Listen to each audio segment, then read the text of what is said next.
Sandeep start broadcast कर चुका हूँ। हो गया जी जी।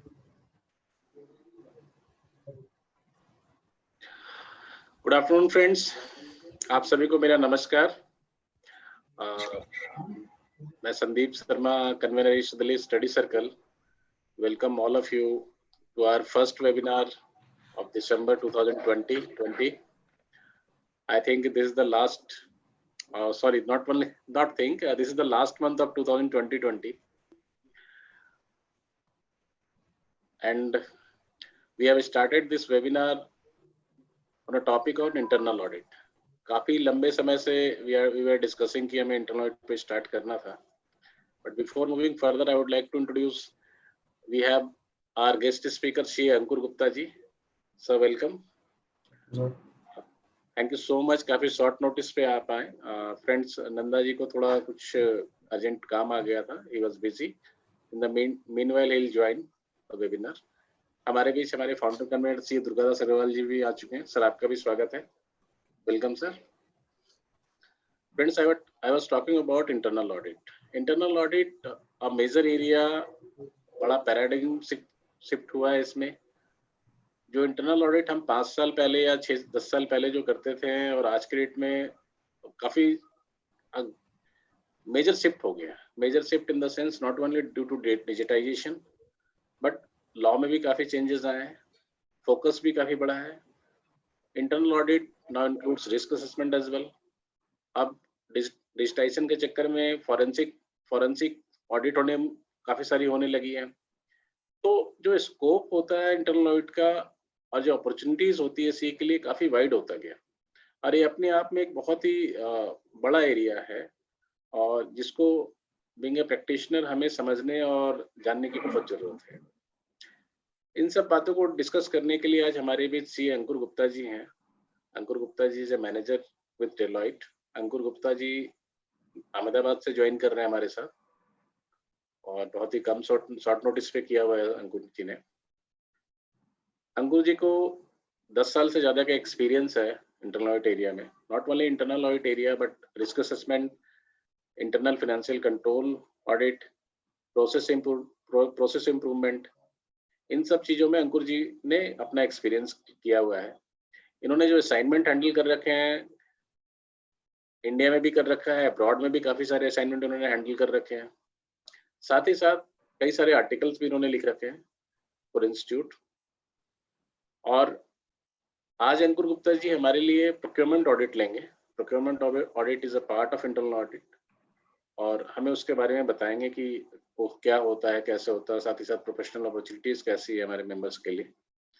Before moving further, I would like to request our founder convener Shri Durgadas Agarwal ji, आप आज की प्रोग्राम की रूपरेखा तय करें और प्रोग्राम का विधिवत शुरुआत करें। So over to you sir. Thank you, Sandeep, convener of our study circle, Shri Sandeep Sharma ji, and highly, I can say, respected Ankur Gupta ji, who has spared their time at a very short notice. However, Charanjot Singh Nanda ji will join around 5 o'clock or earlier to give final input for internal audit, specifically SMPs. तो दोस्तों, दिसंबर का महीना है, ठंड बड़ी थी, फिर थोड़ी थोड़ी सी अब प्लीजेंट मौसम हो गया है। राजनीतिक सरगर्मियां बढ़ रही हैं, किसान आंदोलन है, कोविड का भी प्रकोप है, लेकिन वो भी दिल्ली में धीरे धीरे हल्का हो रहा है। तो ऐसी परिस्थिति में कि भाई जो कर्म है वो तो हमें करते ही रहना है। अभी लास्ट डेट्स भी है सारी दिसंबर में, क्या होगा वो तो भगवान जाने और या सरकार जाने, लेकिन हमें अपने कर्म करता रहना है कि अब दिसंबर में हमारे जो इवेंट्स हैं 8, 9, 10, आज पहला दिन है इंटरनल ऑडिट पर, और उसके बाद 21, 22 और 23 दिसंबर ये हमारे 6 सेमिनार हमने प्लान किए हुए हैं। और दोस्तों, 25 दिसंबर को गीता जयंती भी है, जिस दिन भगवान कृष्ण ने अर्जुन को कुरुक्षेत्र के मैदान में गीता पढ़ाई थी, वो उस दिन है। तो देखो कैसे आज का दिन मतलब बड़ा अच्छा है, दिसंबर का महीना। तो मैं देखता हूँ पार्टिसिपेंट्स कितने हो गए, 99। जल्दी ही और बढ़ जाएंगे। पार्टिसिपेंट्स का बहुत बहुत स्वागत, और अंकुर जी का बहुत बहुत दिल से स्वागत कि उन्होंने समय से आके हमको उबारा और एक हम प्रोग्राम समय से चालू कर सके। और संदीप जी का तो डेफिनेटली भाई सारा यही संभाल रहे हैं, प्रोग्राम को स्ट्रक्चर करना, डिजाइन करना, स्पीकर्स को फाइनल करना, टेक्निकल सपोर्ट के लिए एजेंसी से बात करना। तो संदीप जी आपका भी बहुत बहुत स्वागत। और सबसे बड़ी बात 102, 103 पार्टिसिपेंट्स ज्वाइन कर चुके हैं। मैं सभी का बहुत बहुत अभिनंदन। And now over to Sandeep Sharma ji, please proceed further in the matter. Thank you. Thank you so much, sir. Thanks a lot. आपके अच्छे शब्द हमेशा मोटिवेट करते रहते हैं, एंड आई एक्सपेक्ट कि मुझे सारी जिंदगी आपको मोटिवेशन मिलता रहे। अब without wasting much time, I would like to request Shri Ankur Gupta ji to start your deliberation. Over to you Ankur ji. Sandeep, अगर इनकी प्रेजेंटेशन है तो वो सारा सेटअप करा दिया ना? मैं कर लूंगा सर शेयर। ये कर लेंगे, no issue. Okay okay okay Okay, so thank you, Agarwal sir. Thanks a lot for giving me this opportunity to interact with so many chartered accountant friends at one go. I mean, वैसे ज़्यादा फर्क नहीं पड़ता if it is at a short notice also, because such opportunities are always welcome, and it's not very common that you get a chance to interact with so many people together. And of course, internal audit I've been doing since so many years, and it is something which is very close to my heart. So it is always nice when we have so many people and professional friends with whom I can share my experiences and also learn from them. So thanks a lot for providing this opportunity, and thanks a lot Sandeep ji for the kind introduction. And thank you all the friends who have joined. And so before I start, so the topic on which I am going to speak on is on internal audit of procurement process. As such, if you think about it, in the last few years, internal audit has grown as one of the very critical and important service line for the practicing chartered accountants. And earlier, internal audit was something which seemed to be a service which is more dominated by the large end consulting firms, or something which is, only taken up by large industrial organizations. But if you look at it from since the last few years, even the mid-sized companies or the promoter-driven companies have realized the importance of internal audit. You will see a lot of inquiries and a lot of tenders also from the government coming in for internal audit. If you see the new Companies Act, that also speaks highly about internal audit and the requirements of internal audit. Now it's mandatory to have internal audit for certain, sections of the company, and that is why internal audit as a field has grown a lot. And that is why it is also important for the practicing chartered accountants and for the chartered accountants under, in profession, to learn about the new methods of internal audit and what all you can bring to the table. Because if you see the Companies Act definition, though it does mandate having an internal audit being done, it does not necessarily say that internal audit has to be done only by a chartered accountant. It speaks about internal audit to be done by a professional person. Now that professional person is not necessarily a chartered accountant. It can be a CS, an engineer, MBA, anybody from the company itself. And that is why when we talk about internal audit, unlike tax or stat audit or other services, we are actually competing with not only our chartered accountants, but also other professional people who can give these services.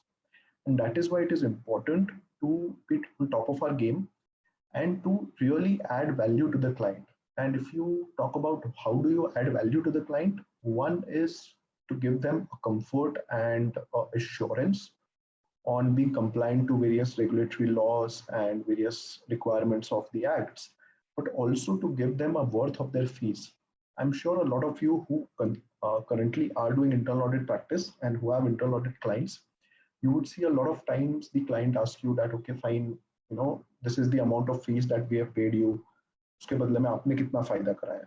And that is where internal audit now has become very important, where to make yourself relevant and to also ensure that at client's place you are able to command a good fees and to grow your position, you need to add value to the client. You need to show to the client that if you're paying me X amount of fees or you are spending X amount of time on me, then I'm able to give you back that value and at least 10x the value of what you're paying me. That can only be done if the internal audit is very thorough, if the understanding of internal audit is very, very clear, if you really go in deep in the processes, and also if you really go with the vision of adding value to the client. It should not be that internal audit is only happening like a checklist based audit, or you go there, you have 10 points, you tick mark those 10 points and come back and say that we did not have any observations. It's fine not to have any observations, but the idea should be that somewhere we need to add value to the client. Otherwise, why should he hire us? Why should he look for a professional CA firm to do its internal audit? Or how will we command more fees the next time we go for a renewal? Or how will we ask for a renewal itself if we are not able to give the values to the client? And that is why adding value to the client in your internal audits is very important.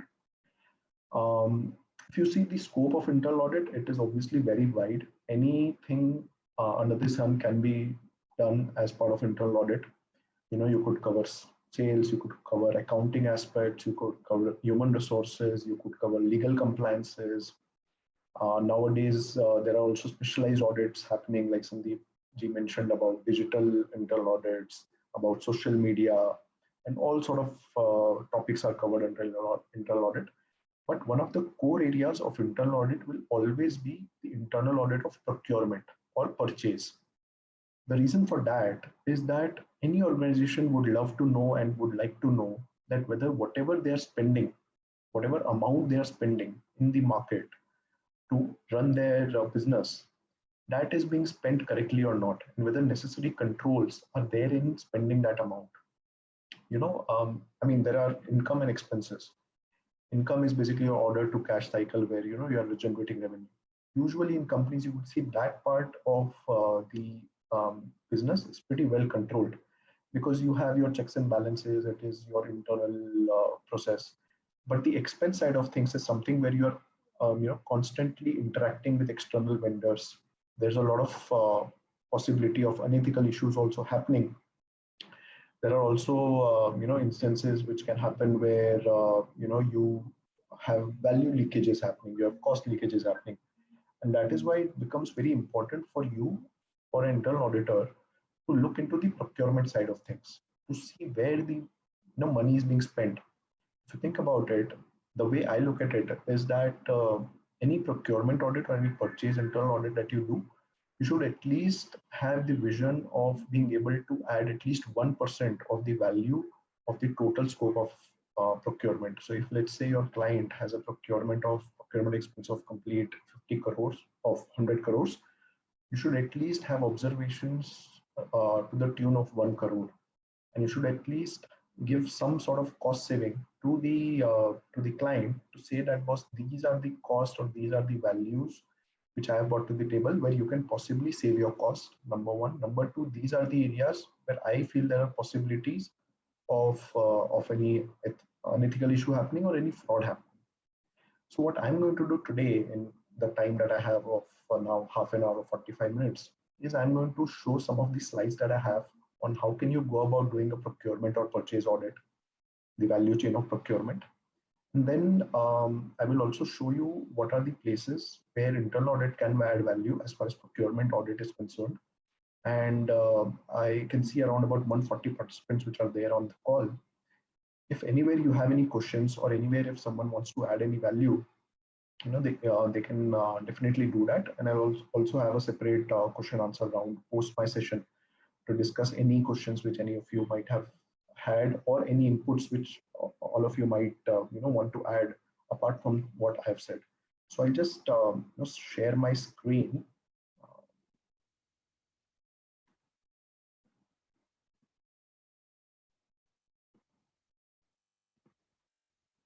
Yeah, is my screen visible? Yeah, it's visible, Ankur. Yeah, thank you, Sandeep. So Talking about what we're going to discuss today, one is the procurement process cycle, how the typical procurement process in any organization works. What can be typical procurement fraud schemes? What can be red flags in a procurement process? What all data analytics you can do as part of procurement? And how to go about doing investigation if there is any procurement fraud at any of your clients. So talking about a typical procurement process cycle, and this is something which is you will see in any manufacturing or any business in which you do internal audit. Procurement cycle basically starts from the requirement identification. So it starts from requirement identification, need assessment, and then authorizing the requirement, source determination, inviting vendors, and so on and so forth. And it goes up to finally the payment processing part and the invoice posting part. Now, in all of these areas, some sort of internal audit can happen.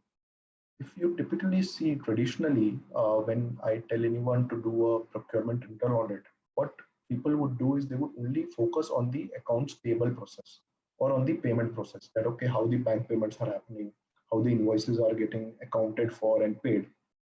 But then the complete procurement part happens before that. AP and accounts payable and bank disbursement is actually the last part. You see in this chart also, invoice posting, payment processing is only the last two part. Complete gamut of procurement starts from the need assessment part and the vendor finalization part. And that is where you will find the maximum internal audit observations and internal audit issues. And that is why it is important when you do a procurement audit at your clients to be sure whether they are asking for an accounts payable review only or they are asking for a complete procurement review. If you have the bandwidth and if you have the scope of being able to add it under scope, then my suggestion would be always to look for the internal audit of complete procurement process, where you also review the requirement part, the shortlisting of vendors part, the complete process of purchase orders, goods received, quality inspection, and then the invoicing part. That is how you will get internal audit observations and you will be able to add value to their clients. If you think about it, if you see in this slide, there are certain boxes where I have marked star. These are the areas where there can be maximum possibilities of things going wrong or high risk areas. For example, inviting quotations. Now, simple internal audit step which can be done is that you do a complete analysis of the complete expenses of your client. You see that okay, X amount of expenses are happening. These are the main vendors. These are the different expense heads of raw materials, packing, fuel, and different heads. Now, if you do a simple sampling of let's say 25 samples and 50 samples, and you ask the client that okay, fine, how did you make this procurement? How did you finalize this vendor? What is the process that you follow to finalize the vendor? Did you go for 3 or 4 quotations? Did you go for proper bidding process through e-procurement module? How do you ensure that your procurement guy who's getting the quotations is not involved with the vendor itself? If you start asking these questions and if you analyze these questions, you would realize that the payment part and the AP part comes very late. उसके पहले ही things have gone wrong. The vendor selection itself and vendor कहाँ से आया, क्या rate पे आया, on that itself there are a lot of red flags and question marks. And that is why it is important to look for these things, because otherwise what may happen is that you are doing your normal internal audit and after some time you will come to know that oh, something went wrong in the client and there was some sort of fraud which was happening by the procurement team.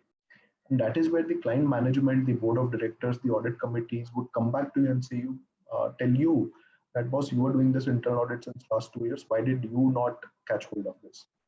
And then if you say that no boss, I was not even looking at all these things like vendor quotations and all of that, then that will be a weak defense. So for us, it is important to look for these areas also and to see that what controls the company has in place as far as high risk areas like inviting quotations is concerned, like in vendor selection. Now, let's say you are reviewing a particular transaction, and if you see that they had called for 3 or 4 quotations, they had followed the complete process, but then they did not give the work to the vendor which quoted the least amount of price, and they gave it to the higher quoting vendor, which is fine. But then, do they have proper justification to demonstrate that there was a reason behind not giving the work to the lowest quoting vendor? If that is not there, then these questions should be asked by you to the client, and these are things which should come in your internal audit report. You should report these things that, okay, fine, these are the transactions which I had reviewed, and in so and so transactions, the lowest quoting vendor was not given the work. The management or the process owners don't have proper justifications. So as an internal auditor, I'm just pointing it out. Similarly, goods received. If you see that there are transactions where the goods received is not happening properly, or there are issues where there is no control over weighbridge or overweighment of goods which are coming in. All these are high risk areas. Even something like quality inspection, a lot of frauds or a lot of issues happen as far as quality is also concerned, because in a lot of purchases, the amount of payment that you make is dependent on the quality. For example, there is a power company which is procuring coal. Now, any payment of coal will be dependent on the quality of coal, the moisture content and ash content of the coal. Now, if you see that the quality inspection controls are not in place, or the person who is doing the quality inspection is not really reviewing these things, then you would actually realize that there is a lot of money which is being lost by the client. In one of our clients, what we did was we did a quality survey, and we came to know that the client was not doing proper sampling as far as quality was concerned for the coal procurement. When they started doing that, immediately their cost came down, because then they were able to penalize the vendor for the lower quality material. The impact was in crores. Now, if you get even one or two good observations in these areas, for you, it will be very easy to convince the client why he should give you more scope as part of your internal audit and to retain you as your internal auditor. And also, if you're reporting to, let's say, a board of director or audit committee, even they will see a lot of value in the kind of report that you give. So very important to look for all these things when you do your internal audits. So I spoke about the complete procurement cycle. This is a slide I have on the possible data analytics while if you want to extract procurement loopholes. Now you will ask me that, we know that there are different areas like acquisition, vendor master, purchasing. What are different things that I can do to get good observations or to get value adding points, my clients? So that is something I've got, I've mentioned in this slide. If you do only these steps also at your respective clients, and I will definitely share this presentation also with all of you, then through these steps itself, you will find a lot of observations. I'm sure if you go to your clients now and if you do all these steps, you will see that you will have at least one or two observations in each of these sub processes, and you will have a very meaty and a good internal audit report. For example, purchase requisitions. Let's say purchase requisition is a document which is made before purchase order, where a user department says that, boss, I need this material. Now, someone might say that purchase requisition में internal auditor का क्या role है और हम उसमें क्या करें, वो तो department एक अपना need दे रहा है खाली procurement department को. But other, if you go into the deep of procurement and purchase requisition also, you would find things like purchase requisitions which are open in the system for more than 6 months. Or you would see that purchase requisition जो create कर रहा है, वही बंदा approve भी कर रहा है. Or if you see the purchase requisition के amounts and compare that to the budget of that department, you will see that budget X amount का लिया था, purchase requisition उससे ज़्यादा पहुँच गई है. So there is something which is going wrong, and cost leakages वहाँ पे हो रही है. So all these sort of things you can analyze as part of your purchase requisition process to say that बाकी का procurement तो बाद में आएगा, आपका need assessment और need identification में ही problem है. वहीं पे आपके controls weak है. So that is something which you can tell to your client. Similarly, vendor master. Vendor master is one of the most critical, areas to look at when you do any internal audit. And not only procurement internal audit, अगर normal accounting internal audit भी है, accounts का भी review है, तो भी you really need to look into vendor master, because nowadays in different ERPs and SAP, everything is governed by how your vendor master is set up. So to make any payment to any vendor, a vendor master has to be set up in the system, in which the complete details of the vendor will come with the bank account, GST, and details and everything. And all your payments, all your tax returns, GST returns will be dependent on what you have fed in the vendor master. And that is why vendor master becomes very important. So one of the easiest steps when you do a procurement audit, which can be done, is download the complete dump of vendor master from the system, whatever system the client is using, yeah, SAP, Oracle, or any other local system, and see, do a simple Excel analytics that vendor master mein what are the missing details. Let's say if you see there are a few vendors inka GST number nahi hai, so that is an observation. If you see the same name pe multiple vendor codes khol rakhe hain, yeah, if you see that there are inactive vendor masters, or if you see bank account mein changes ho rahe hain without authorizations, all these are high risk transactions. Because what can happen is, let's say if I'm from the accounts department, I go to the vendor master and I change the bank account and I put my own bank account in the master.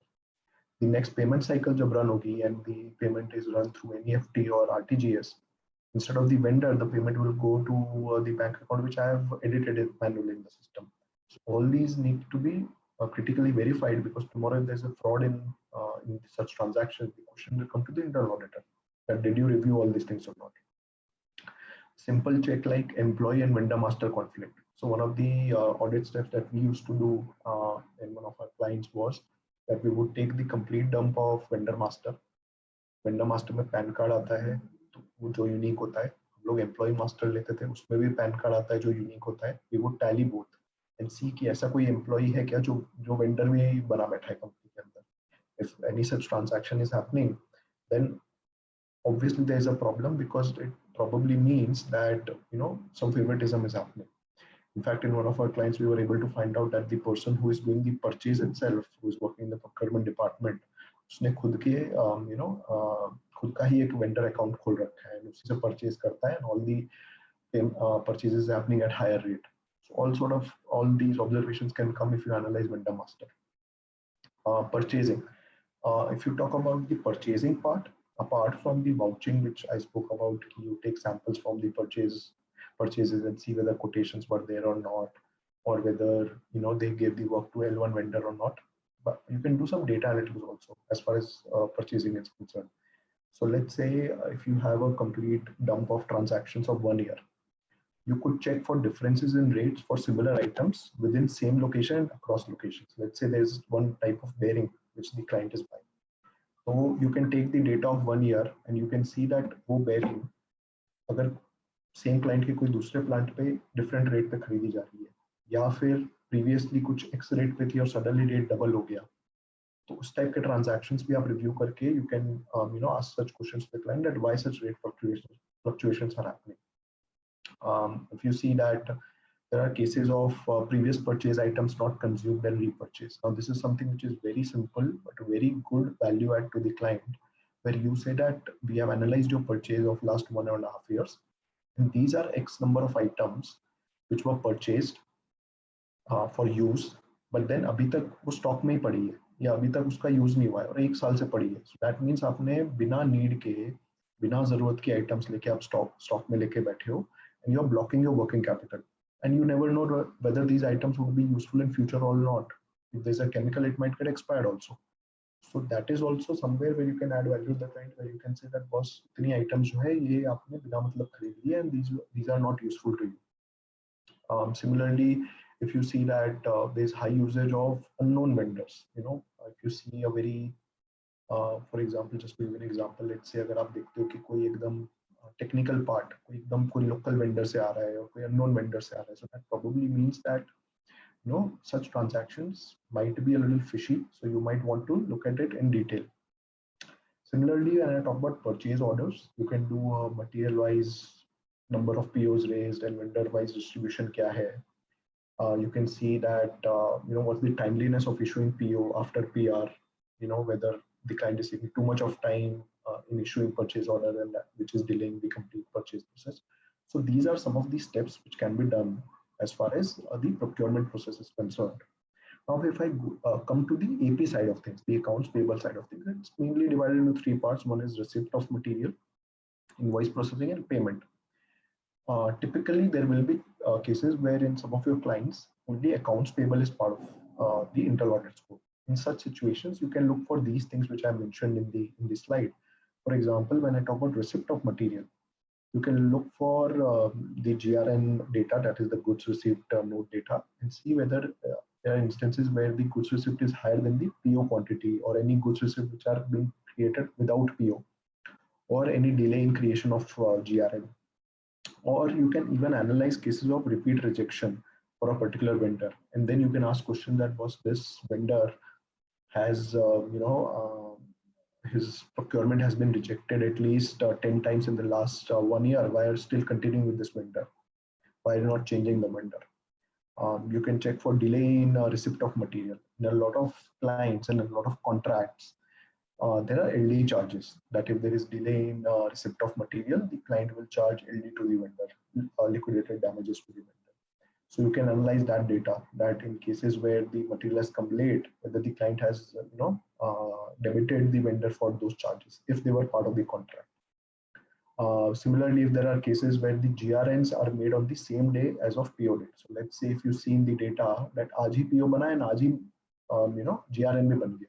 What that essentially means is that या तो PO time से नहीं बनाया था, या फिर the material has already come, they've already used it, and the complete purchase process of regularizing in the system via PR, PO, and GRN has happened after the material has come.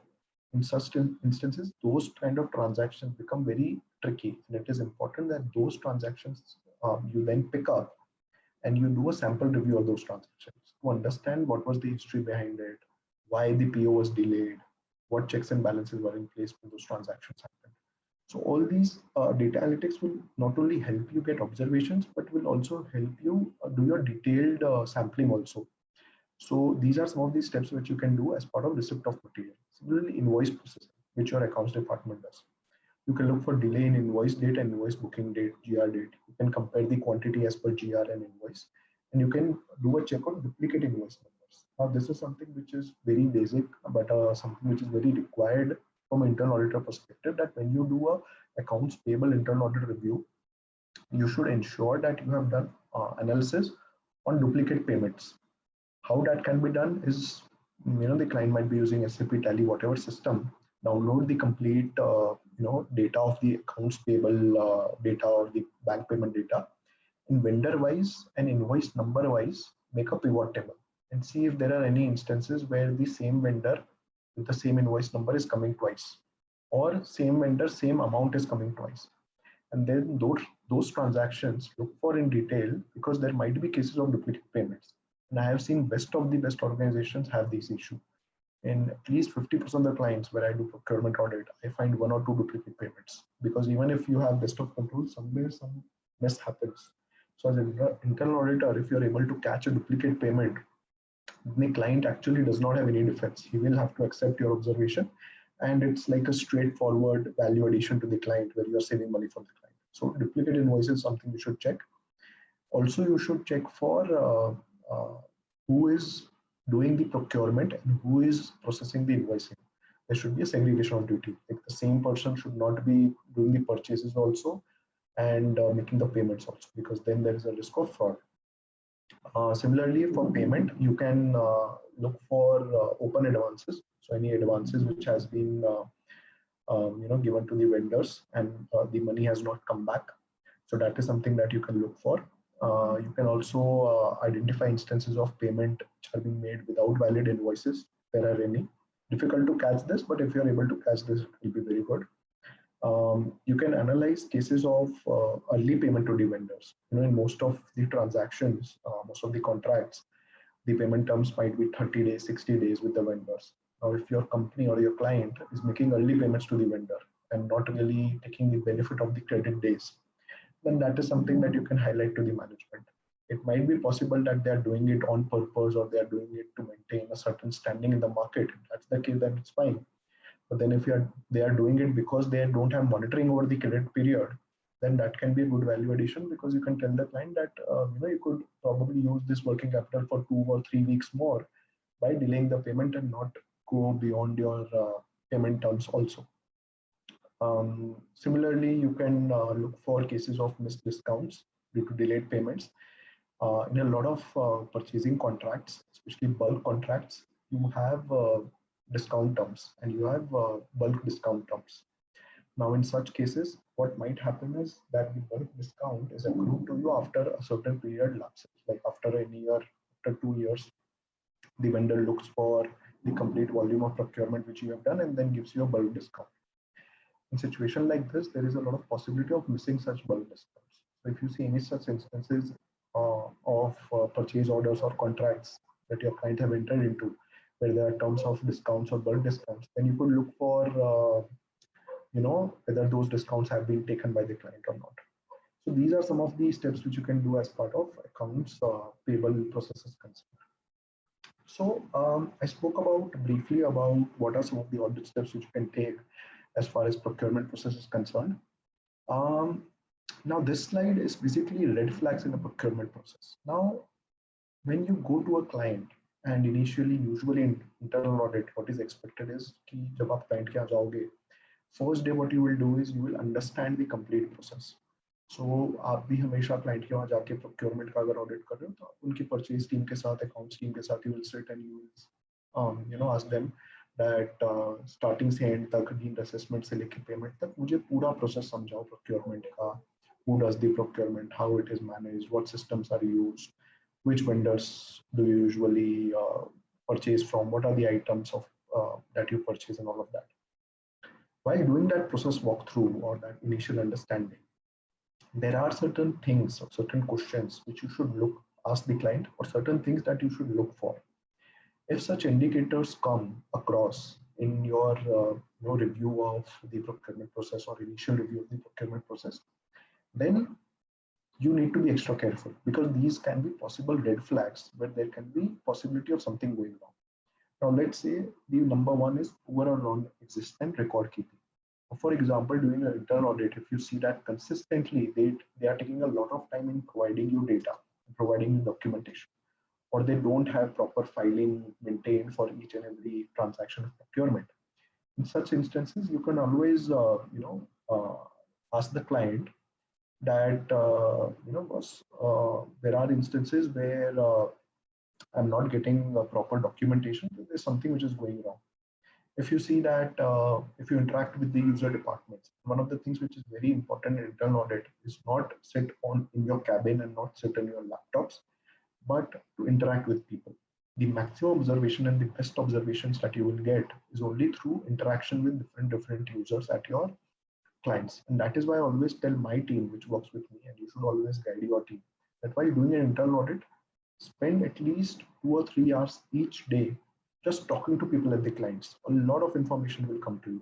Now, if you're talking to people and if the user departments or people who are working in the manufacturing side, they consistently tell you that boss, हमारे यहाँ तो quality of goods is not proper, या फिर we are paying a lot of high price. All these things are your inputs for doing internal audit in a certain direction. For example, excessive entertaining of procurement staff by suppliers. This is another red flag, very, very important. Now, if you see that while you are at your internal audit, if you see that the procurement ka team hai, they are consistently getting some gifts from the suppliers, or they are going on tours or going on certain, holidays which are sponsored by suppliers and all of that. If any such instances come across, then you need to be extra careful in your internal audits, with the best possible red flag. Similarly, deviations in communication between procurement staff and suppliers, such as call, text messaging, or mobile phones. Now, in a standard procurement process, ideally, any communication with the supplier should only happen through a formal channel of communication, which is usually your email or any procurement portal which the client may have. Now, if you see and if you note at your clients that most of the procurement staff is communicating with the suppliers on calls, on text messaging, or mobile phones, then that's a possible red flag. There's nothing wrong in doing that, but then at least the formal communication should only happen on emails. If you see quotations are coming from the suppliers on text messages, on WhatsApp, or on phone, and that is being documented as evidence of quotation, and that is wrong. That is something that you need to call out, and you need to say that this practice is not acceptable.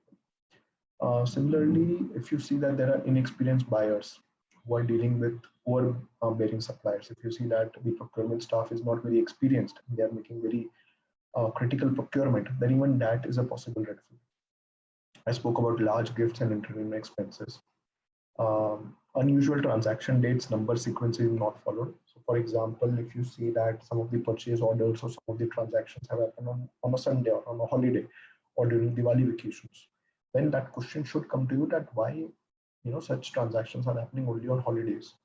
So those transactions need to be reviewed in detail, or any number sequencing is not followed. A lot of times in internal audit, it depends on the data which is provided by the client to us. So, let's say you ask for a purchase dump and the client gives you a purchase dump. Then a basic check has to be done whether the sequencing is proper or not. If let's say a PO number starting from 1 till 1000, then 1 till 1000 should be there. If a number 4, 5, 6 is missing, then that is something that you need to ask the client that why this number is missing. Because what might happen is, since you're depending on the data which is being provided by the client, he might remove all the transactions which he does not want you to look into. So कोई भी data अगर आपको client से मिल रहा है और आप उस पर depend हो रहे हैं, especially population और dump, तो ये सब checks करना बहुत जरूरी है. Otherwise what will happen is कि आप पूरा audit कर लोगे and then you will realize that जो actual transactions था जो audit होने चाहिए थे वो तो सब निकाल के आपको data दिया था. So very important कि आप इनका ध्यान रखो. Similarly, procurement staff demanding extended periods of notice before they allow an audit. कई बार आप note करोगे कि there will be people who would just not want the audit to happen, or who would keep on delaying the date of audit, or who would ask you some random time for the audit to take place. एक महीना चाहिएगा for us to prepare ourselves for the audit. In situations like this, mostly the reason is that they want to build up their documentation and do a certain preparation before you come to the field. So ऐसे situation में always push the client to start the audit on time and not give them much time to prepare. Similarly, payment just under authorization level. This is also something which a lot of times I've seen that procurement people or accounts people do.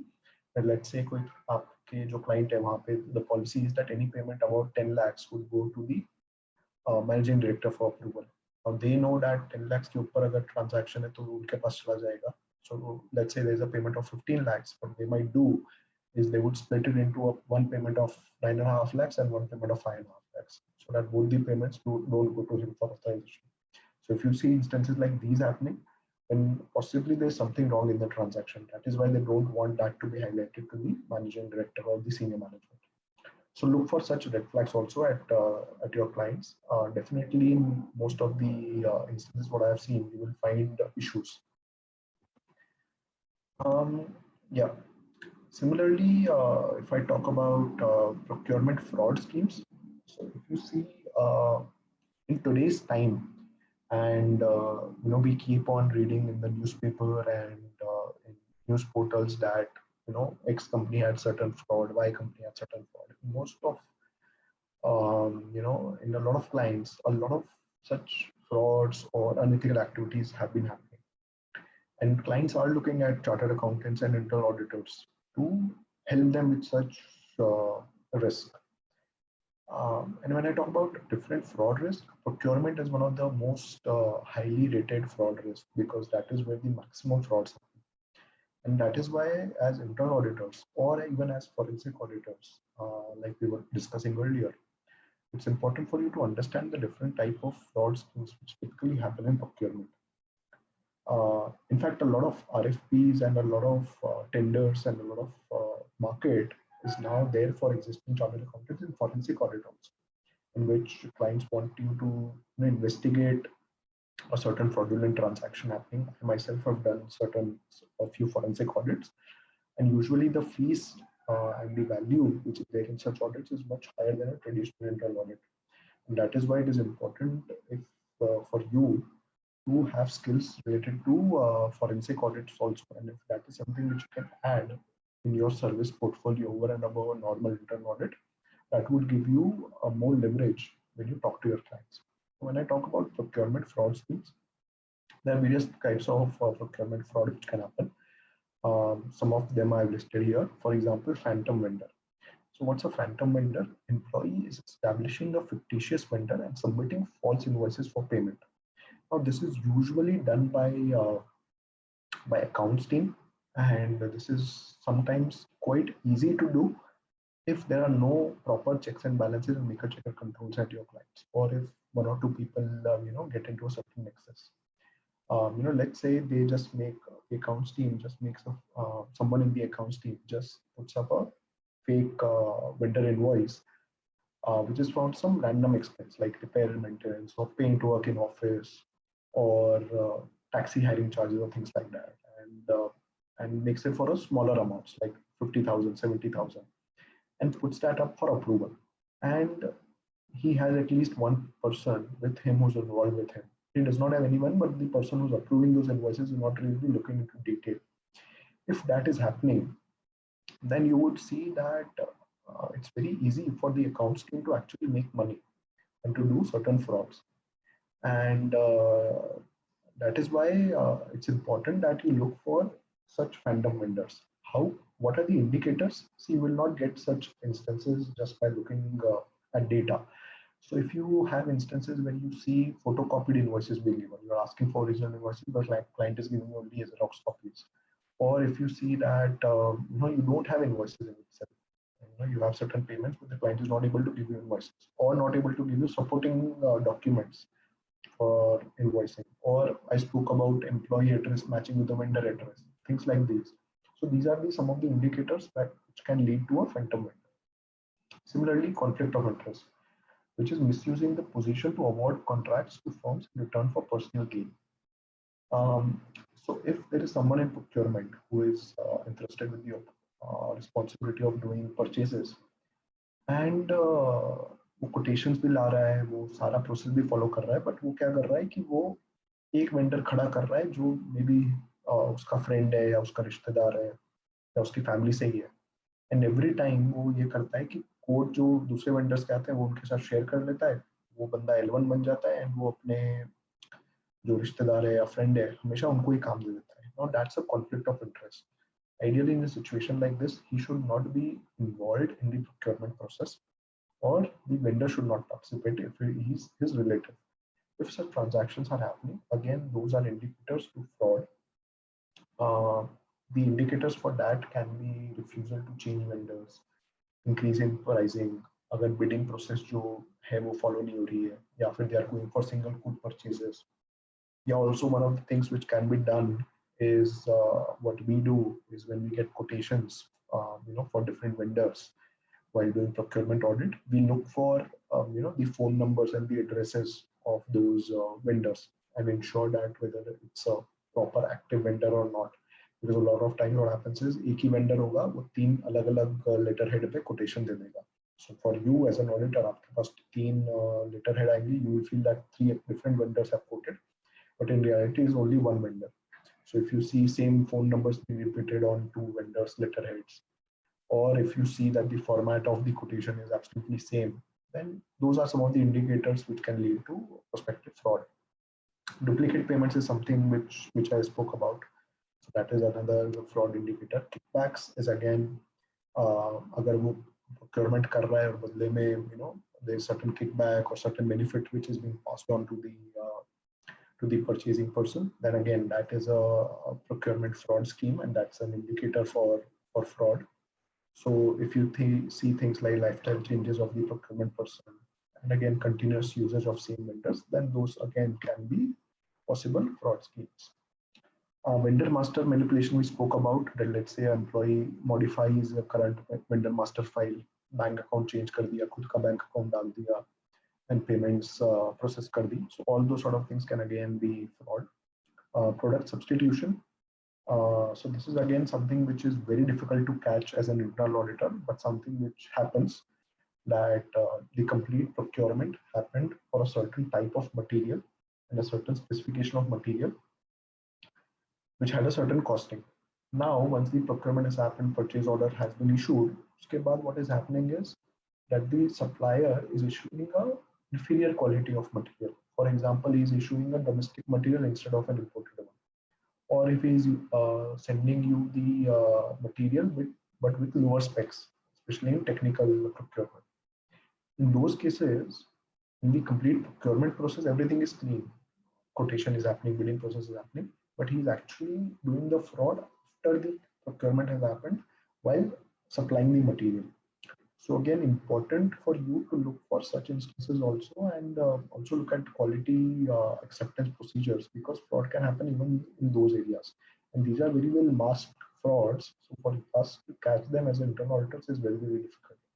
Similarly, bid rigging is something I spoke about, that 2 or 3 vendors are colliding and doing the bidding, or the purchase manager is taking multiple bids from the same person. So that is bid rigging. Similarly, contract terms not followed. So let's say there's a contract term which has different clauses like LD clauses, mobilization period, bank guarantee, and you see that such clauses are not being adhered to, then even that is an indicator to fraud. Typically, what you should do is, when you do a procurement audit, you should look for high value transactions, top 5, top 10 transactions, and ask for the purchase orders or contracts with those vendors. When you ask for contracts and you review the contracts, a lot of times you would see that there will be a lot of terms and conditions related to mobilization, bank guarantee, service level agreements, and all of that. A simple audit step can be list down all those different clauses which are there as part of contract, and then just ask the client whether you have complied to each and every clause or not, and whether you are monitoring each and every clause or not. A lot of times, these contract terms are just sitting in the contract, but nobody is looking at them. So you can bring that to table and say, while making the contract, you had said that the mobilization period is 1 month. Actually, the vendor has taken 3 months. So why have you not charged a penalty? Because the work has suffered. So these are the things which can come out when you review the contracts in detail. So I spoke about fraud investigation forensics. I feel that as SMPs, there is a lot of value and a lot of opportunity as far as forensic audits are concerned. So whenever you get an opportunity to do a forensic audit, there are certain steps which need to be followed because it's a little different from a traditional internal audit. So while undertaking a fraud investigation, the step 1 would be you completely understand the existing process, system, and controls. So very important to do a complete process walkthrough, spend sufficient amount of time with the client and understand end-to-end the complete process and document it. And understand the process of vendor acceptance through cross-functional review and interlinkages with other departments. I spoke about how it's important to talk to other departments also. So अगर आप procurement का audit कर रहे हो या fraud investigation कर रहे हो, आप खाली ये नहीं कर सकते कि आप सिर्फ procurement वालों से बात कर रहे हो. You should speak to the user departments also. You should speak to accounts department also. You should speak to the security and storekeepers also. उससे आपको पता चलेगा कि actual में क्या हो रहा है, actual में क्या process है, actual में क्या issues है. Basis that, then you prepare your detailed investigation plan, because ये पहले 2 steps से you will get information and you will get red flags and issues. Once you have a detailed investigation plan in place, undertake data analytics. Take the complete dump of data. Usually what I recommend is, instead of asking for the data from the client, take access to their systems, SAP, Oracle, or whatever system they're using, and you yourself generate the data and review the documents to identify such instances. In case you find any issues, or in case there is a specific complaint or certain individuals, then you can also, with the permission of the client, you can do a risk imaging and review of electronics of suspected employees. When I say suspected employees, let's say there's a whistleblower on certain employee. Then if you are able to get in custody of the laptop or the system or the mobile of that employee, then you could look for his electronic records, email, and see what kind of conversation he has been having with the vendors. And in that, you might find certain instances. One of the audits which I was doing, since there was a whistleblowing complaint against a certain procurement person, we took his access of his email ID and we searched for keywords like kickbacks, purchases, commission, and all of that. And we were able to find out that there was one particular vendor who annually was financing his holiday with his family. And that we could find out because there was a email exchange which was done between them, where the vendor has sent him the final itinerary of the holiday trip with the receipt of payment. which the vendor had done on behalf of him. So such things can come out if you do a complete review of electronic documents. You can then conduct interviews of the suspected employees and build your case history. Then you need to identify the extent and the modus operandi of the fraud, identify the persons who are involved, and then issue the complete assessment report with detailed finding and recommendation. And also give a report on the mitigation plan to eradicate such possibility of such fraud in future. But then it's important to do the above steps and to have a thorough evidence and a thorough interview of individuals to prepare a detailed report, because usually fraud or forensic report need to be very detailed compared to a normal internal report, because this is high risk, because someone's job and someone's career depends upon what kind of investigation you have done. Also, you need to prove that whatever you're saying is right. So that is to be demonstrated with certain evidences, and that is why it is important to prepare a very detailed report. So these are some of the steps which you can take while conducting a forensic review or a forensic internal audit in procurement. What advices can you give to your client to combat the risk of procurement fraud or process loopholes? Is having a centralized procurement department. So if you see that your client has a decentralized procurement department where 10 plant है तो हर factory का procurement अलग से हो रहा है, you could say कि बस आप centralize कर लो procurement, तो control better हो जाएगी. Contracting process needs to be strong and code of ethics needs to be there. You should have a thorough review and disclosure process to investigate all vendors. Routine audit of vendors, including vendor visits, should happen. The fourth point is important because if you see, at least for your critical vendors, if you do a ABC analysis, you would see that you would have certain vendors which come in the A category vendors. It's a critical procurement of the 60-70% of the procurement happens from those 5-10 vendors. It's important to have some sort of vendor visit or auditing of those vendors also to ensure that those vendors exist and the contractual terms are being met. Similarly, regular auditing of accounts payable to identify instances of duplicate payments, and to have a routine, to develop a bidding process for contractual terms and conditions, या फिर usage of certain tools. आजकल तो काफी tools आ गए market में to do procurement also, like Ariba and SAP के अंदर there's a bidding module. So all these tools completely digitize the bidding process. Quotation lena, dena, everything happens through a module. So that is something which you can recommend to your clients कि आप ऐसा कोई module use कीजिए. So these are some of the steps which you can recommend to your client to combat the risk of procurement fraud. So this was it from my side. So just to summarize, I believe that procurement of purchases, or I would say the expense review part, is one of the most critical aspects as far as internal audit is concerned. Now, if you talk about SMPs or what opportunities we have, the opportunities is pretty simple. That you ask the client to include procurement or purchases as part of your internal audit scope and do a thorough review, as I mentioned, of the procurement process. Not only the accounts payable or the accounting aspect, but the complete procurement cycle where you think like a businessman and when you say that, boss, I will try and add value and save his cost. If he's spending 100 crores on procurement, I'll try and save at least 50-70 lakhs of his procurement cost and give that report to him. And if you think like a businessman, and if you put yourself in the promoter or the board of director shoes, and then you question each and every procurement or decision which is being taken by them, then you would definitely find a lot of value. Also, it is very important to do a lot of market research also, that what the other companies in similar industries are doing.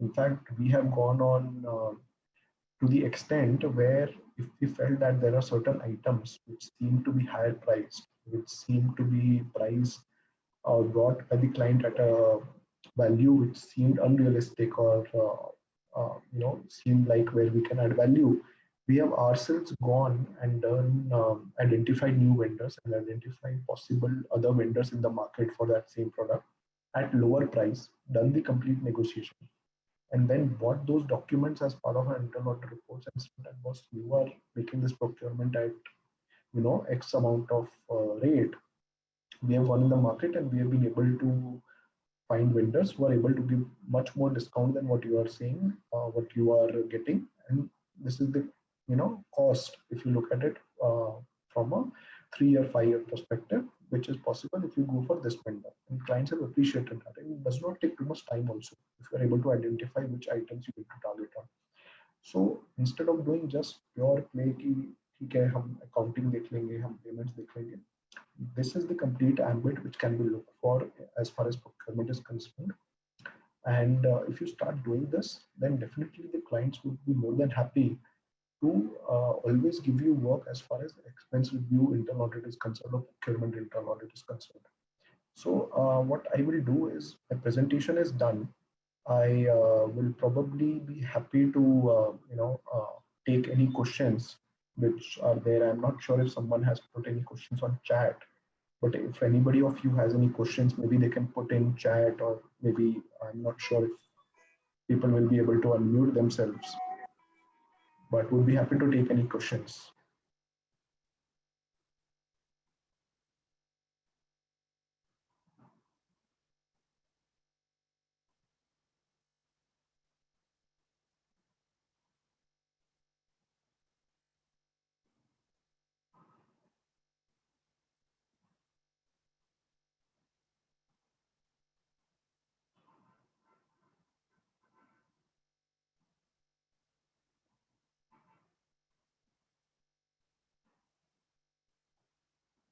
Also, while I wait for questions, one more thing which can be done is, I think Institute has a lot of technical guides on various industries like mining, hospitality, auto, and all these industrial guides are available on the Institute website. So whenever you go to your clients to do internal audits, or you are pitching for an internal audit with a new client, always these guides are very helpful to give you basic information as far as that industry is concerned, because it's practically a little difficult to have expert knowledge in each and every industry. So that is where these industrial guides or technical guides will help you, where you can read about those industries, frame your questions, frame your proposal to your clients accordingly, and go and meet your clients. So those technical guides are again very important. Apart from that, any internal audit, if you do a normal Google, or read about get info from various thought papers of consulting firms, there's a lot of information which is also available on the internet on how to do different kinds of internal audits. So a basic research even on the internet on various areas of internal audit can really help you. Yeah, I think Ankur, we don't have any question or query, right? Okay. For many of the members, but yeah, what I must say, this is one of the favorite area for me, right? Because at some part of my career, I was heading P2P team of an IT firm. Oh, okay. Yeah. So the whole, I was just sharing my experience to that. The whole, my team was used to support around 80s country, and used to work 24/7, right? So we always used to have so many audits, right? Whether it's a KPMG, E&Y and all. And before starting of any audit, they used to start from my team only, right? So sometimes I used to have a fight with my CFO. Sir, क्या है हर बार आप मुझसे start करवाते हो, है ना? उनका audit कराओ. So after a long time, I understood कि no boss, there is a issue. Just a minute. There is some technical thing. Hello, Avneet. नहीं है, मैं फिर से भेज रहा हूँ बेटा, है ना? फिर से भेज. So just actually Nandaji is trying to connect. He is facing some issue. Oh, okay. Okay, he just a minute.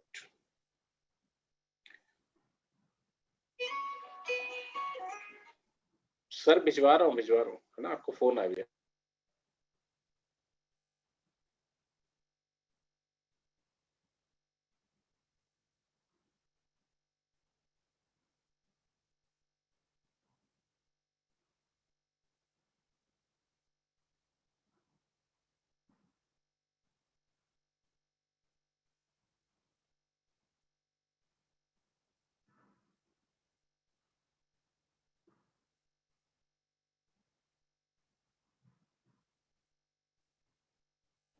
So sorry, I was in, actually there was some technical issue with Paramdaji.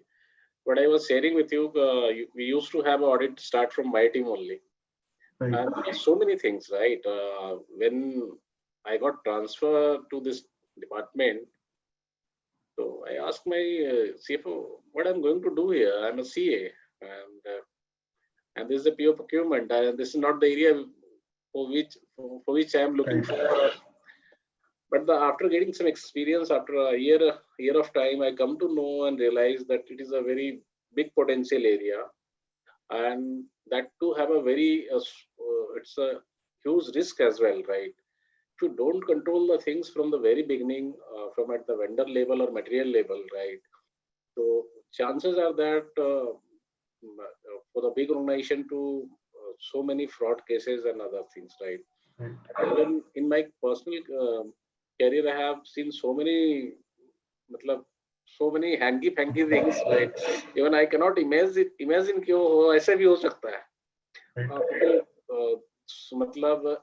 You can't even imagine that there are so many vendor codes are created or some other names. People are using those things on a different ways and all, right? But overall, the experience what I understood from this thing, boss, this is a huge area for a chartered accountant to practice, and you don't need to be. It's always we have some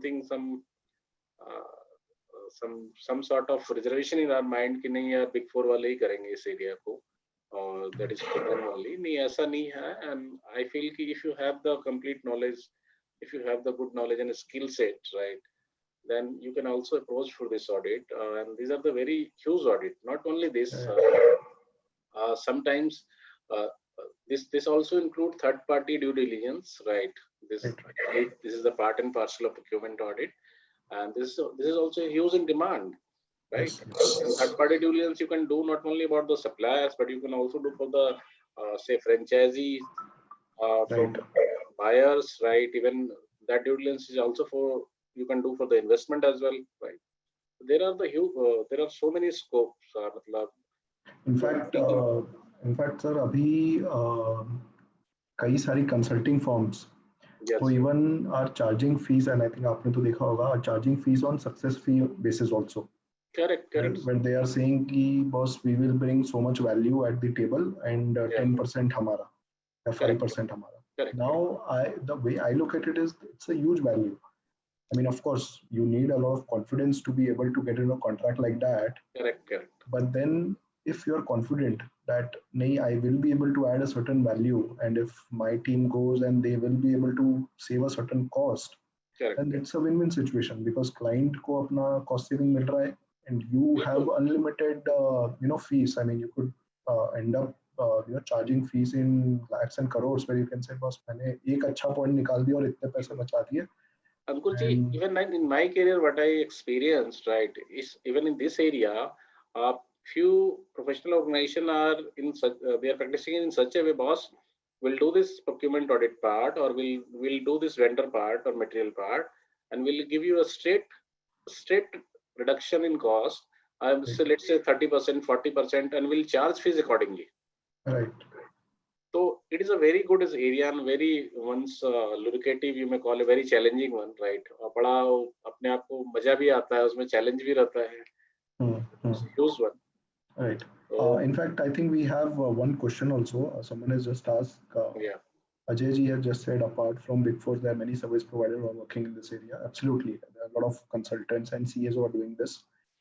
Someone has asked, what is best sampling technique while doing IA of large population, especially revenue?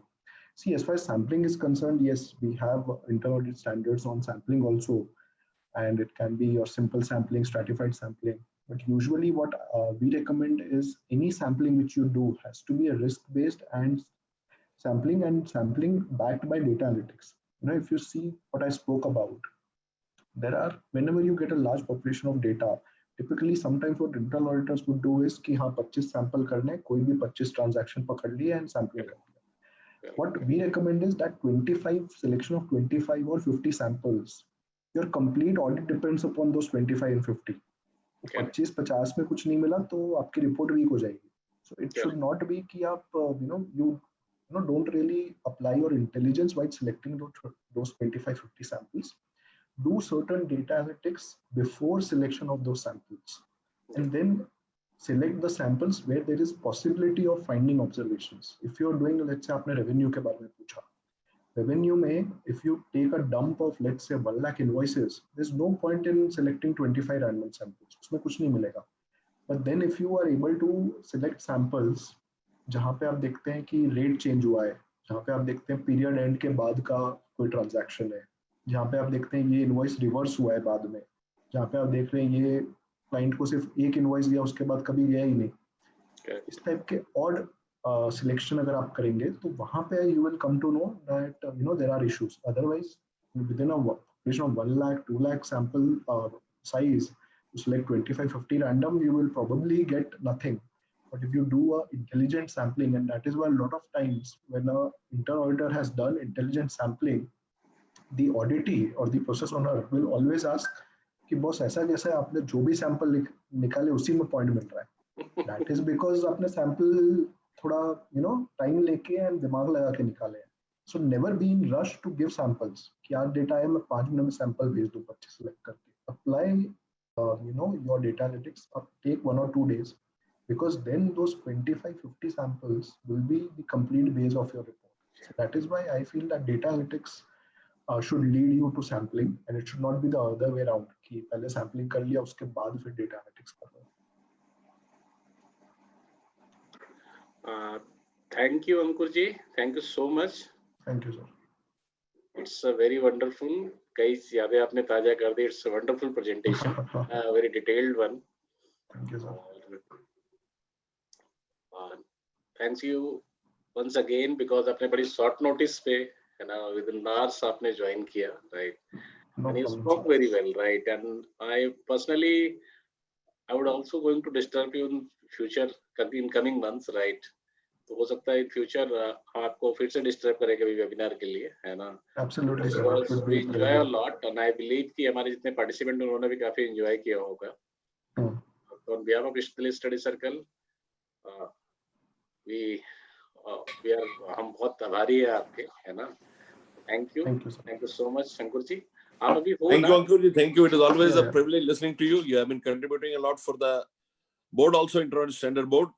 You are a versatile, a very robust speaker who would put all the people into the right perspective. Thank you. Thanks for joining. Thank you so much. Thank you sir. Thanks a lot. Welcome Nanda ji. Thank you, Sandeep ji. Welcome sir. Great. बहुत ही बढ़िया speaker आपने दिया sir, है ना? He was thorough into procurement audit, right? And बहुत ही अच्छे से detail में समझाया इन्होंने. And I believe कि we are on a time only, so we should start now. Yes, friends, yes.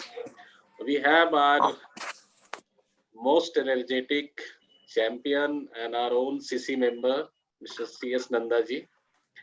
Currently, he is the chairman of Internal Audit Standard Board. Apart from that, he is also a chairman of Committee on Education, Trading and CPD, SAFA. He is also a vice chairman of Banking, Financial Services and Insurance Committee. Was also a member of Quality Review Board set up by Government of India. Nanda ji के बारे में I think ज्यादा DD जी बता पाएंगे, but थोड़ी सी मैं 2 शब्द में अगर कहूँ, it's a warrior like attitude Nanda ji. और मैं जब नंदा जी का जब सोच रहा था तो मैंने कुछ 2 लाइनें भी कहीं से लिखी है, तो I would like to speak if you permit. Please sir.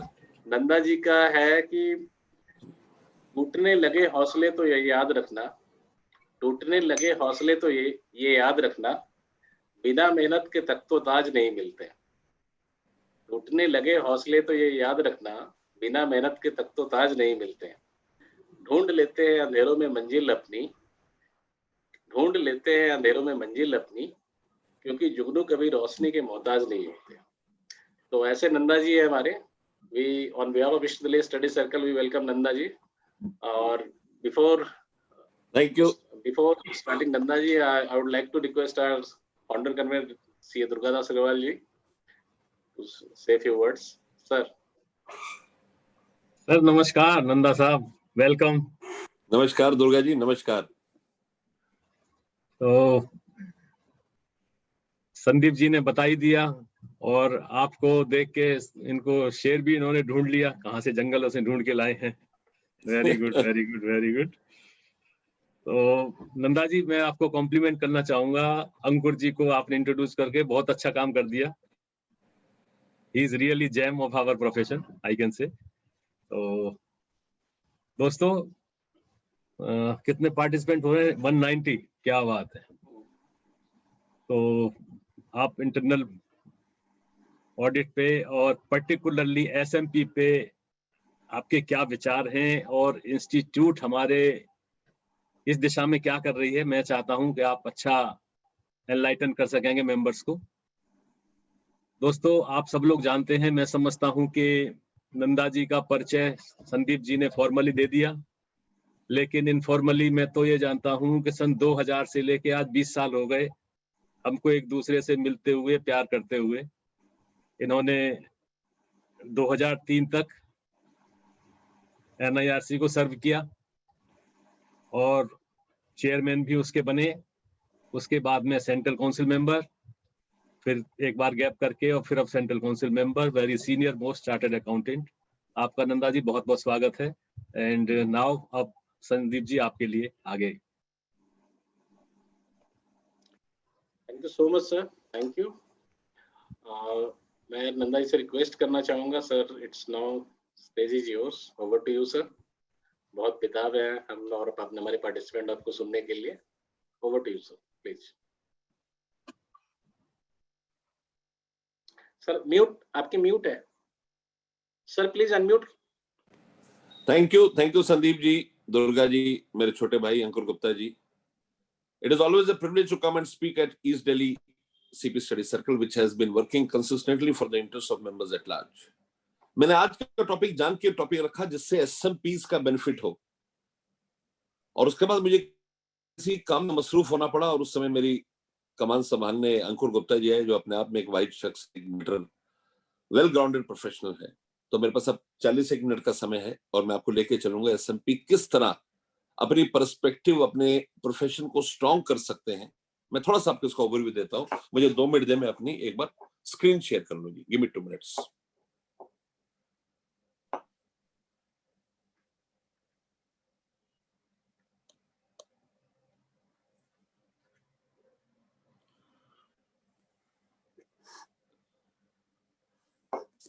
I hope मेरी स्क्रीन दिख रही है?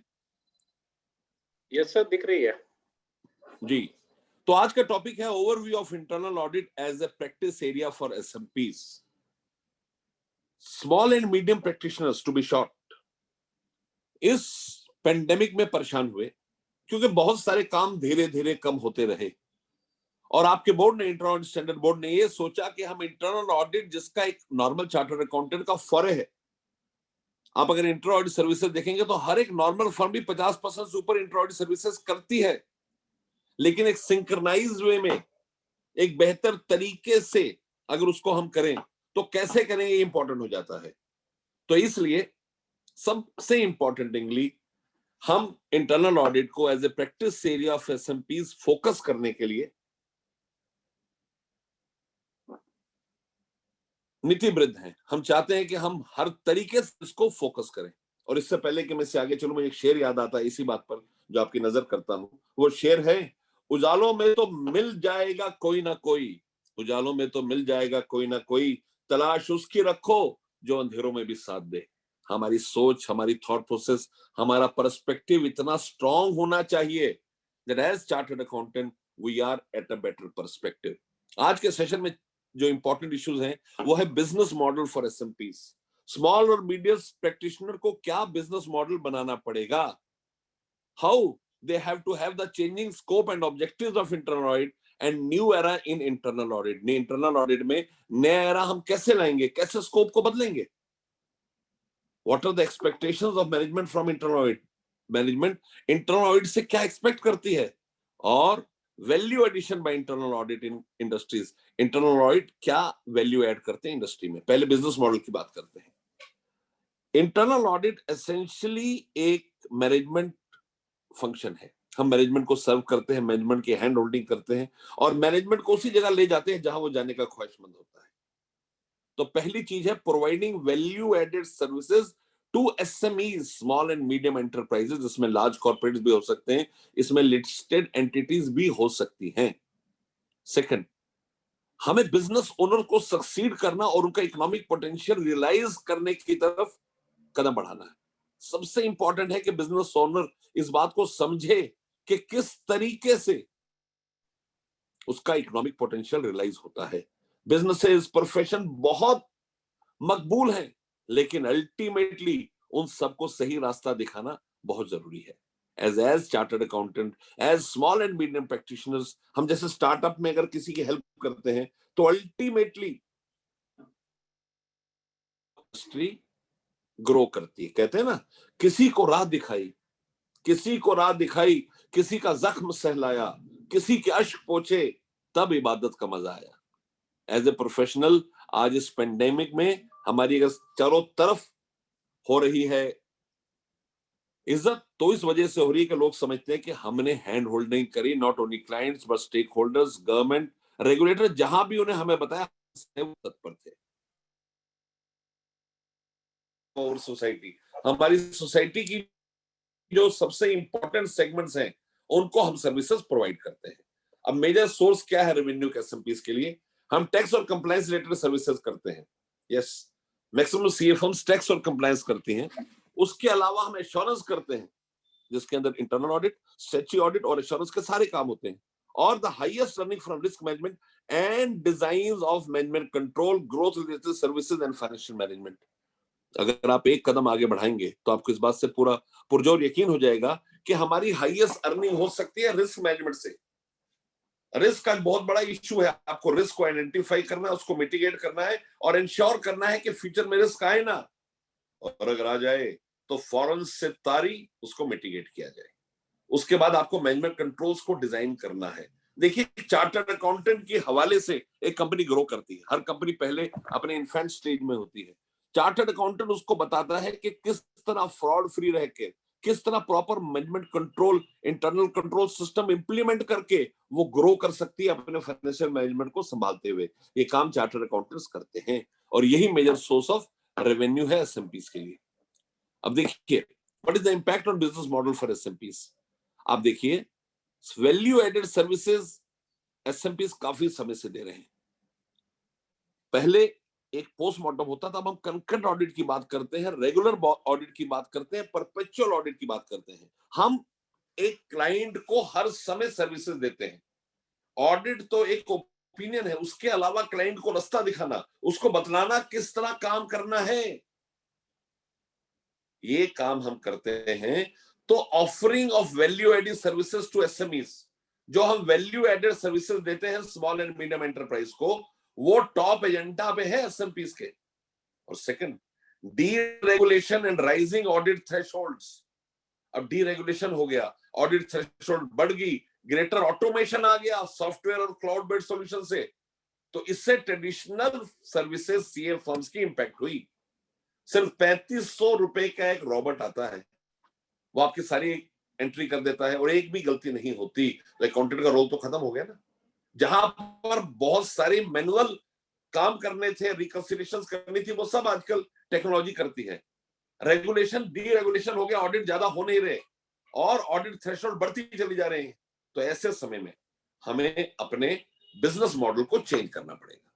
तो this trend is likely to continue और एसएमपीज पूरे दुनिया में प्रभावित होंगे।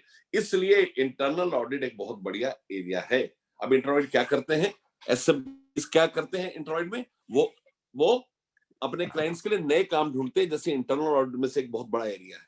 उसके अलावा फाइनेंशियल मैनेजमेंट, किस तरह फाइनेंस को संभालना है, किस तरह कॉस्ट ऑफ फाइनेंस देखना है, किस तरह लिबर रेट से, इंटरनेशनल रेट से हिंदुस्तान के क्लाइंट्स को वैल्यू मनी सेविंग करानी है, बजटिंग किस तरह करनी है, बिकॉज बजटिंग प्रॉपर तरीके से हर एक खर्चे को बीच में डालकर, फॉरेंसिक अकाउंटिंग को कैसे तजरी देनी है, कैसे उसको फाइनल करना है, वेल्थ मैनेजमेंट कैसे करनी है। सो ये सब चीजें बहुत जरूरी है।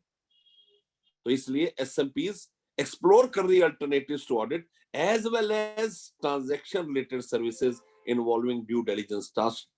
Transaction related services due diligence के साथ बहुत बहुत जरूरी है।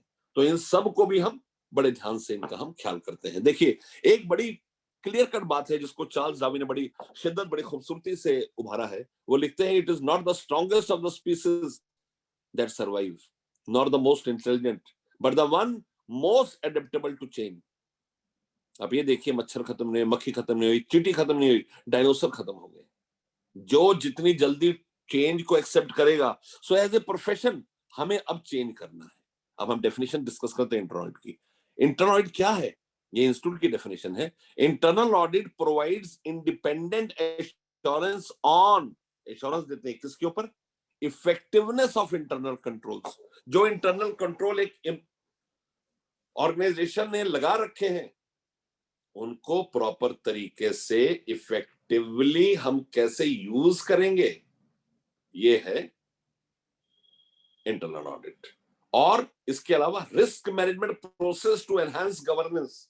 गवर्नेंस तभी सही तरीके से आगे जाएगी जब रिस्क मैनेज होगा। तो हम रिस्क मैनेजमेंट कैसे करते हैं, और ऑर्गेनाइजेशंस ऑब्जेक्टिव्स में हमारा बहुत बड़ा योगदान है। ऑर्गेनाइजेशन एक ऑब्जेक्टिव सेट करता है, as internal auditor I report to the audit committee to the board. तो इसलिए मुझे बोर्ड का क्या इच्छा है, बोर्ड क्या चाह रहा है, बोर्ड का विजन क्या है, बोर्ड का मिशन क्या है, उसको समझना है। उसके बाद रिस्क को रोकना है और इंटरनल कंट्रोल की एफिशिएंसी पे बात करनी है। लीगल फ्रेमवर्क क्या है इंटरनल ऑडिट का? Section 138 of companies act mandates internal audit. 138 section कहता है कि इंटरनल ऑडिट हमें करना पड़ेगा। कारों के अंदर चेंजेस आ गई 2020 के अंदर। क्या है उसमें? यह है कि चार्टर्ड अकाउंटेंट अगर एक अमाउंट, एक कंपनी के टर्नओवर ज्यादा है तो उसका इंटरनल ऑडिट जरूरी है। कारों में इसके ऊपर आपको रिपोर्ट करना पड़ता है। Clause 49 of listing agreement listed companies के लिए, with respect to audit committee review of adequacy of internal audit. तो जितनी लिस्टेड कंपनीज उनको कराना पड़ेगा इंटरनल ऑडिट, और उसका भी रिव्यू लेगी ऑडिट कमेटी। उसके बाद जितने स्टॉक ब्रोकर्स क्लियरिंग मेंबर्स हैं, उनका हाफ ईयरली बेसिस पे इंटरनल ऑडिट चार्टर्ड अकाउंटेंट्स कर सकते हैं। उसके अलावा section 581 ZF of the companies act 2013 वो कहता है इंटरनल ऑडिट और प्रोड्यूसर कंपनी, जो भी प्रोड्यूसर कंपनी होगी उसका इंटरनल ऑडिट होगा और वो हम करेंगे। उसके अलावा इंश्योरर्स के क्वार्टरली इंटरनल ऑडिट होना है। मैं फिर दोबारा एक बार विराम देके आपको एक बात बताना चाहता हूं कि सबसे इंपॉर्टेंट चीज है वैल्यू एडिशन का। हम किस तरह वैल्यू ऐड करते हैं, हमें समझना पड़ेगा कि हम किस तरह क्लाइंट को बताते हैं कि हम वापस उनको उसी लॉस ग्लोरी में ले जाएंगे जहां पर वो परेशानियों से वाबस्ता रहे। अलग पड़ेगा कि हमें किस तरीके से वैल्यू एडेड सर्विसेज देनी है। स्टैच्यू ऑडिट एक सरकार के द्वारा, एक स्टैच्यूट के द्वारा चीज है जो कि इंप्रेस करती है क्लाइंट्स को, लेकिन हम उनकी वर्किंग को बेटर करने के लिए हम काम करते हैं। जब भी हम वर्किंग को बेटर करते हैं, कहते हैं ना, दिखाई कम दिया करते हैं बुनियाद के पत्थर, दिखाई कम दिया करते हैं बुनियाद के पत्थर, जमीन में जो दब गए इमारत उन्हीं पे काबू है, इमारत उन्हीं पे कायम है। हम चार्टर्ड अकाउंटेंट वो काम करते हैं। एक बड़ी ऑर्गेनाइजेशन को बनाने में, उसके सारे इंटरनल कंट्रोल फ्रेमवर्क बनाने में हमारा हाथ होता है। अब हम चेंज ऑफ स्कोप और ऑब्जेक्टिव कैसे चेंज किए? पहले इंटरनल छोटा सा हम्बल बिगिनिंग था। आप सीएफओ को रिपोर्ट करते थे, बहुत आराम से काम करते थे। और आज क्या हो गया? इंटरनल ऑडिट मैच्योर हो गया है। क्या करता है? ओवरसाइट करता है, इनसाइट करता है, फोरसाइट करता है। ओवरसाइट में क्या करता है? फाइनेंस और कंप्लायंस को देखता है, ट्रांजैक्शंस और बैलेंसेस को देखता है कि फाइनेंस और कंप्लायंसेस प्रॉपर हैं। कुछ ऐसा तो नहीं कंप्लायंस में हमारे ऊपर, जैसे आपके बोर्ड ने कितने प्रोग्राम किए, उसमें सबसे हिट प्रोग्राम रहा litigation of tax propositions. Tax में को लिटिगेशन, उसका क्या इंपैक्ट है? Internal audit of GST, internal audit of HR function, internal audit of procurement, जिसपे अंकुर गुप्ता जी ने बोला। तो पूरा एरिया हमारे एम्बिट में आता है, हम थ्रेडबेयर उसको देखकर अपनी रिपोर्ट देते हैं। रिपोर्ट भी जो हम देते हैं हमारे और क्लाइंट की मर्जी के बीच में, हमको उसके साथ स्कोप ऑफ ऑडिट डिटरमाइन करने के बाद रिपोर्ट को देते हैं। हम ओवरसाइट करते हैं फाइनेंस और कंप्लायंस की और ट्रांजैक्शन और बैलेंसेस की, कि ट्रांजैक्शन ठीक है, बैलेंसेस ठीक है, पैसा कहीं इधर उधर बाहर तो नहीं जा रहा। उसके बाद हम आ जाए इनसाइट पे। इनसाइट पे हम क्या करते हैं, सिस्टम और प्रोसीजर्स को डिफाइन करते हैं, रिस्क और कंट्रोल को प्रॉपर तरीके से इंप्लीमेंट करते हैं कि रिस्क और कंट्रोल को कैसे इंप्लीमेंट करना है। कंट्रोल फ्रेमवर्क कब स्ट्रांग होगा, जब हम रिस्क को मिटिगेट करेंगे, रिस्क को आइडेंटिफाई करके उसके रीअकरेंस को रोकेंगे, और कोई अनडिफाइंड अनडिस्क्लोज रिस्क अगर आ जाए तो उसको फौरन से पेशतर कैसे खत्म करेंगे। और थर्ड है फोरसाइट। फोरसाइट है बिजनेस एंड ऑपरेशन और स्ट्रेटजी एंड गवर्नेंस। अब हम स्ट्रेटजी में इन्वॉल्व हो गए, हम गवर्नेंस में इन्वॉल्व हो गए, तो कमोबेशी पूरे की पूरी ऑर्गेनाइजेशन हमारे कंट्रोल फ्रेमवर्क पे, हमारी स्ट्रेटजी पे, हमारे रिस्क और गवर्नेंस के मॉडल के ऊपर चलती है, जो एक बहुत बड़ी बात है। देखिए, internal audit scope is expanding because board की और मैनेजमेंट की इंटरनल ऑडिटर से एक्सपेक्टेशन बढ़ती जा रही है। और आज के रेगुलेटरी एनवायरनमेंट के अंदर रिस्पॉन्सिबिलिटी और liability have been elevated to an unprecedented level, and demand for heightened accountability resonates especially clearly for directors। वो चाह रहे हैं कि हम जो रिस्पॉन्सिबिलिटी में जिंदा है, जो हमारे कंप्लायंस या रेगुलेटरी फ्रेमवर्क हमारे पर जो भी मुश्किलें आयत करता है, चार्टर्ड अकाउंटेंट फर्म्स या इंटरनल ऑडिटर्स उनको पूरे तरीके से प्रॉपर रिपोर्टिंग करें। इसी वजह से आपको ध्यान होगा सॉक्स, यूएस का सॉक्स आया था, सार्बानेस-ऑक्सले एक्ट, इसीलिए आया था। New era in internal audit. हम इंटरनल ऑडिट में क्या करते हैं, इंटरनल ऑडिट वैल्यू देता है ऑपरेशंस और गवर्नेंस का। कंपनीज एक्ट 2013 ने पूरा इंटरनल ऑडिट पोजीशनिंग को चेंज कर दिया। Apart from mandatory requirement for internal audit and function of classes of company, the companies act 1213 also specifies. 2013 में क्या कहता हूं, ऑडिट कमेटी और बोर्ड, ऑडिट कमेटी या बोर्ड क्या करेगा, फॉर्मुलेट करेगा scope, functioning, periodicity and methodology of for conducting the internal audit. Internal audit पहले एक मैनेजमेंट फंक्शन थी, एक वैल्यू एडेड सर्विस थी, लेकिन आज उसको वरहस कंपनीज एक्ट 2013 का भी है, जो कह रहा है कि बोर्ड या audit committee, highest decision making body of a company, will formulate the scope, the functioning, periodicity and methodology. तो बहुत मेजर प्रोग्रेस है स्कोप ऑफ इंटरनल ऑडिट में, और level of all areas of enterprise. Expectation management क्या चाहता है, management चाहता है नंबर 1 इवेल्युएट मैनेजमेंट, इवेल्युएशन करें, वैल्यू देखें कि मैनेजमेंट की सोच और आगे वो सोच कहां जा रही है। अभी पीछे सेमिनार में एक साहब ने बहुत बढ़िया बताया, कहता है इंटरनल ऑडिट जब हम प्लांट में जाते हैं तो हमें non professionals like the people working there और प्रोफेशनल्स लाइक इंजीनियर्स हमें बताते हैं कि यहाँ पर लूप होल है। बहुत सारे लूप होल आप दफ्तर में समझ नहीं पाते, तो इसके लिए आपको इवेल्युएशन करना पड़ता है मैनेजमेंट की प्रोसेसेस का, जो सेकंड पॉइंट है। थर्ड पॉइंट है आपको कंप्लायंस मेंटेन करनी है। जहां कंप्लायंस आती है, जहां टिकिंग होती है, क्या हो रहा क्या नहीं हो रहा, तो जो भी नेगेटिव चीज है जो नो में आ रही है, आप उसको दोबारा से फोकस कर सकते हैं। आपको रिस्क रिड्यूस करना है फ्रॉड का, फ्रॉड फ्री एनवायरनमेंट बनाने की जब तक जहां तक हो सके कोशिश करते हैं। आप फाइनेंशियल स्टेटमेंट्स में देखते हैं, यहाँ तो कोई मिस स्टेटमेंट या फ्रॉड तो नहीं है, और आप कंपनी की एफिशिएंसी, परफॉर्मेंस और जितना वर्कफोर्स वहां पर है उसकी वैल्यूएशन करते हैं, जिसको हम एचआर ऑडिट करते हैं। हम देखते हैं कि कोई आदमी किसी प्रोसेस में ऐसा तो नहीं उसकी जरूरत नहीं, वो बैठा है, या वहां पर ज्यादा जरूरत है और कोई नहीं है। That is very very important. Internal audit and management, अब आप क्या करते हो, आप कनेक्ट बनाते हो विद कंपनीज मैनेजमेंट, और इंटरनल ऑडिट इमर्ज करता है एज ट्रस्टेड बिजनेस एडवाइजर। वो आदमी जो रिस्क और कंट्रोल इश्यूज और को आइडेंटिफाई करता है, और उसमें जो भी एनोमली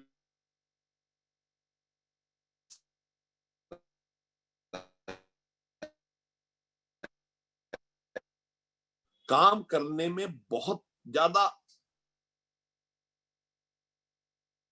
लेकिन हम मैनेजमेंट के साथ डिस्कशंस में या बिजनेस डेवलपमेंट में बहुत समझना पड़ेगा कि हमारी कम्युनिकेशन ठीक होनी चाहिए। हम जो उनको खतो किताबत करते हैं, कहते हैं ना, अल्फाजों में जान होती है, अल्फाजों में जान होती है, इन्हीं से आरती अरदास और इन्हीं से अजान होती है। What you write is very important. Your report is very important. What are the shortcomings which you bring out is very very important. आपको मैनेजमेंट में या प्रोसेस में कहीं कमी लगती है, उसको प्रॉपर तरीके से सजेस्ट करके उसको बेटर करना, ये मैनेजमेंट की हमसे उम्मीद होती है। मैनेजमेंट क्या चाहता है, मैनेजमेंट कहता है कि जो रिपोर्ट दी है वो अच्छी है बुरी है, उस रिपोर्ट से ऑर्गेनाइजेशन पे क्या फर्क पड़ता है। वो कहता है अगर आप value out of money spend और इंटरनल ऑडिट कर रहे हो तो क्या वो वैल्यू मिल रही है। आप अगर बैंक में कंकरेंट ऑडिट करते हो आप देखते हो ना कि कितनी रेवेन्यू लीकेज करी। बहुत लोग गर्व से कहते हैं कि हम फीस 50,000 लेते हैं, 5 लाख के साल महीने की रेवेन्यू निकाल देते हैं। तो क्या आप जो इंटरनल ऑडिट कर रहे हैं उसमें वैल्यू ऐड हो रही है? मैनेजमेंट को लग रहा है कि उसके पैसे पूरे हो रहे हैं? क्या नए आइडियाज हैं जो प्रॉब्लम्स को सॉल्व करें? मैनेजमेंट के सामने कई प्रॉब्लम होती है, जिसमें सबसे बड़ी प्रॉब्लम है कॉस्ट कटिंग की। एज एन इंटरनल ऑडिटर क्या आप कोशिश करके उनको बता सकते हैं कि कॉस्ट कटिंग में ये इश्यू है, ये परेशानी है? आपको उनको नए इनसाइट्स दे सकते हैं, फैक्ट्स, कोरिलेशंस, ऑपरेशंस जिनके बारे में उनको ध्यान ही नहीं है। Very very important, they need to know, they should not be unaware of anything. तो वो कैसे करेंगे आप? बहुत बहुत जरूरी है ऐसे इनसाइट्स का ऑपरेशंस के ऊपर वर्किंग करने का। मैनेजमेंट क्या एक्सपेक्ट करती है? मैनेजमेंट चाहती है कि ऑडिट फंक्शन इनसाइटफुल फुड हो, फॉरवर्ड लुकिंग हो और हर कमी को उजागर करे, चाहे किसी डिपार्टमेंट की हो, डिवीजन की, ऑर्गेनाइजेशन की हो, फिक्स एसेट्स की हो, स्टॉक काउंटिंग की हो, अगर कंट्रोल में कोई मैकेनिज्म में वीकनेस है उसको। सेकंड, इंटरनल ऑडिट को advance stages of maturity exhibit करनी पड़ती है। ये इनकी जो अप्रोच है towards skill creation and creating value and bringing insights for an organisation. अगर इंटरनल ऑडिट और मैनेजमेंट सही रास्ते पे चल रहे हैं तो कंपनी की ग्रोथ में और स्टेक होल्डर्स की वैल्यू रियलाइजेशन में कमी नहीं आ सकती। इंटरनल ऑडिटर को stronger use of company wide data mining करनी है। Analysis, data analysis has emerge as a new area.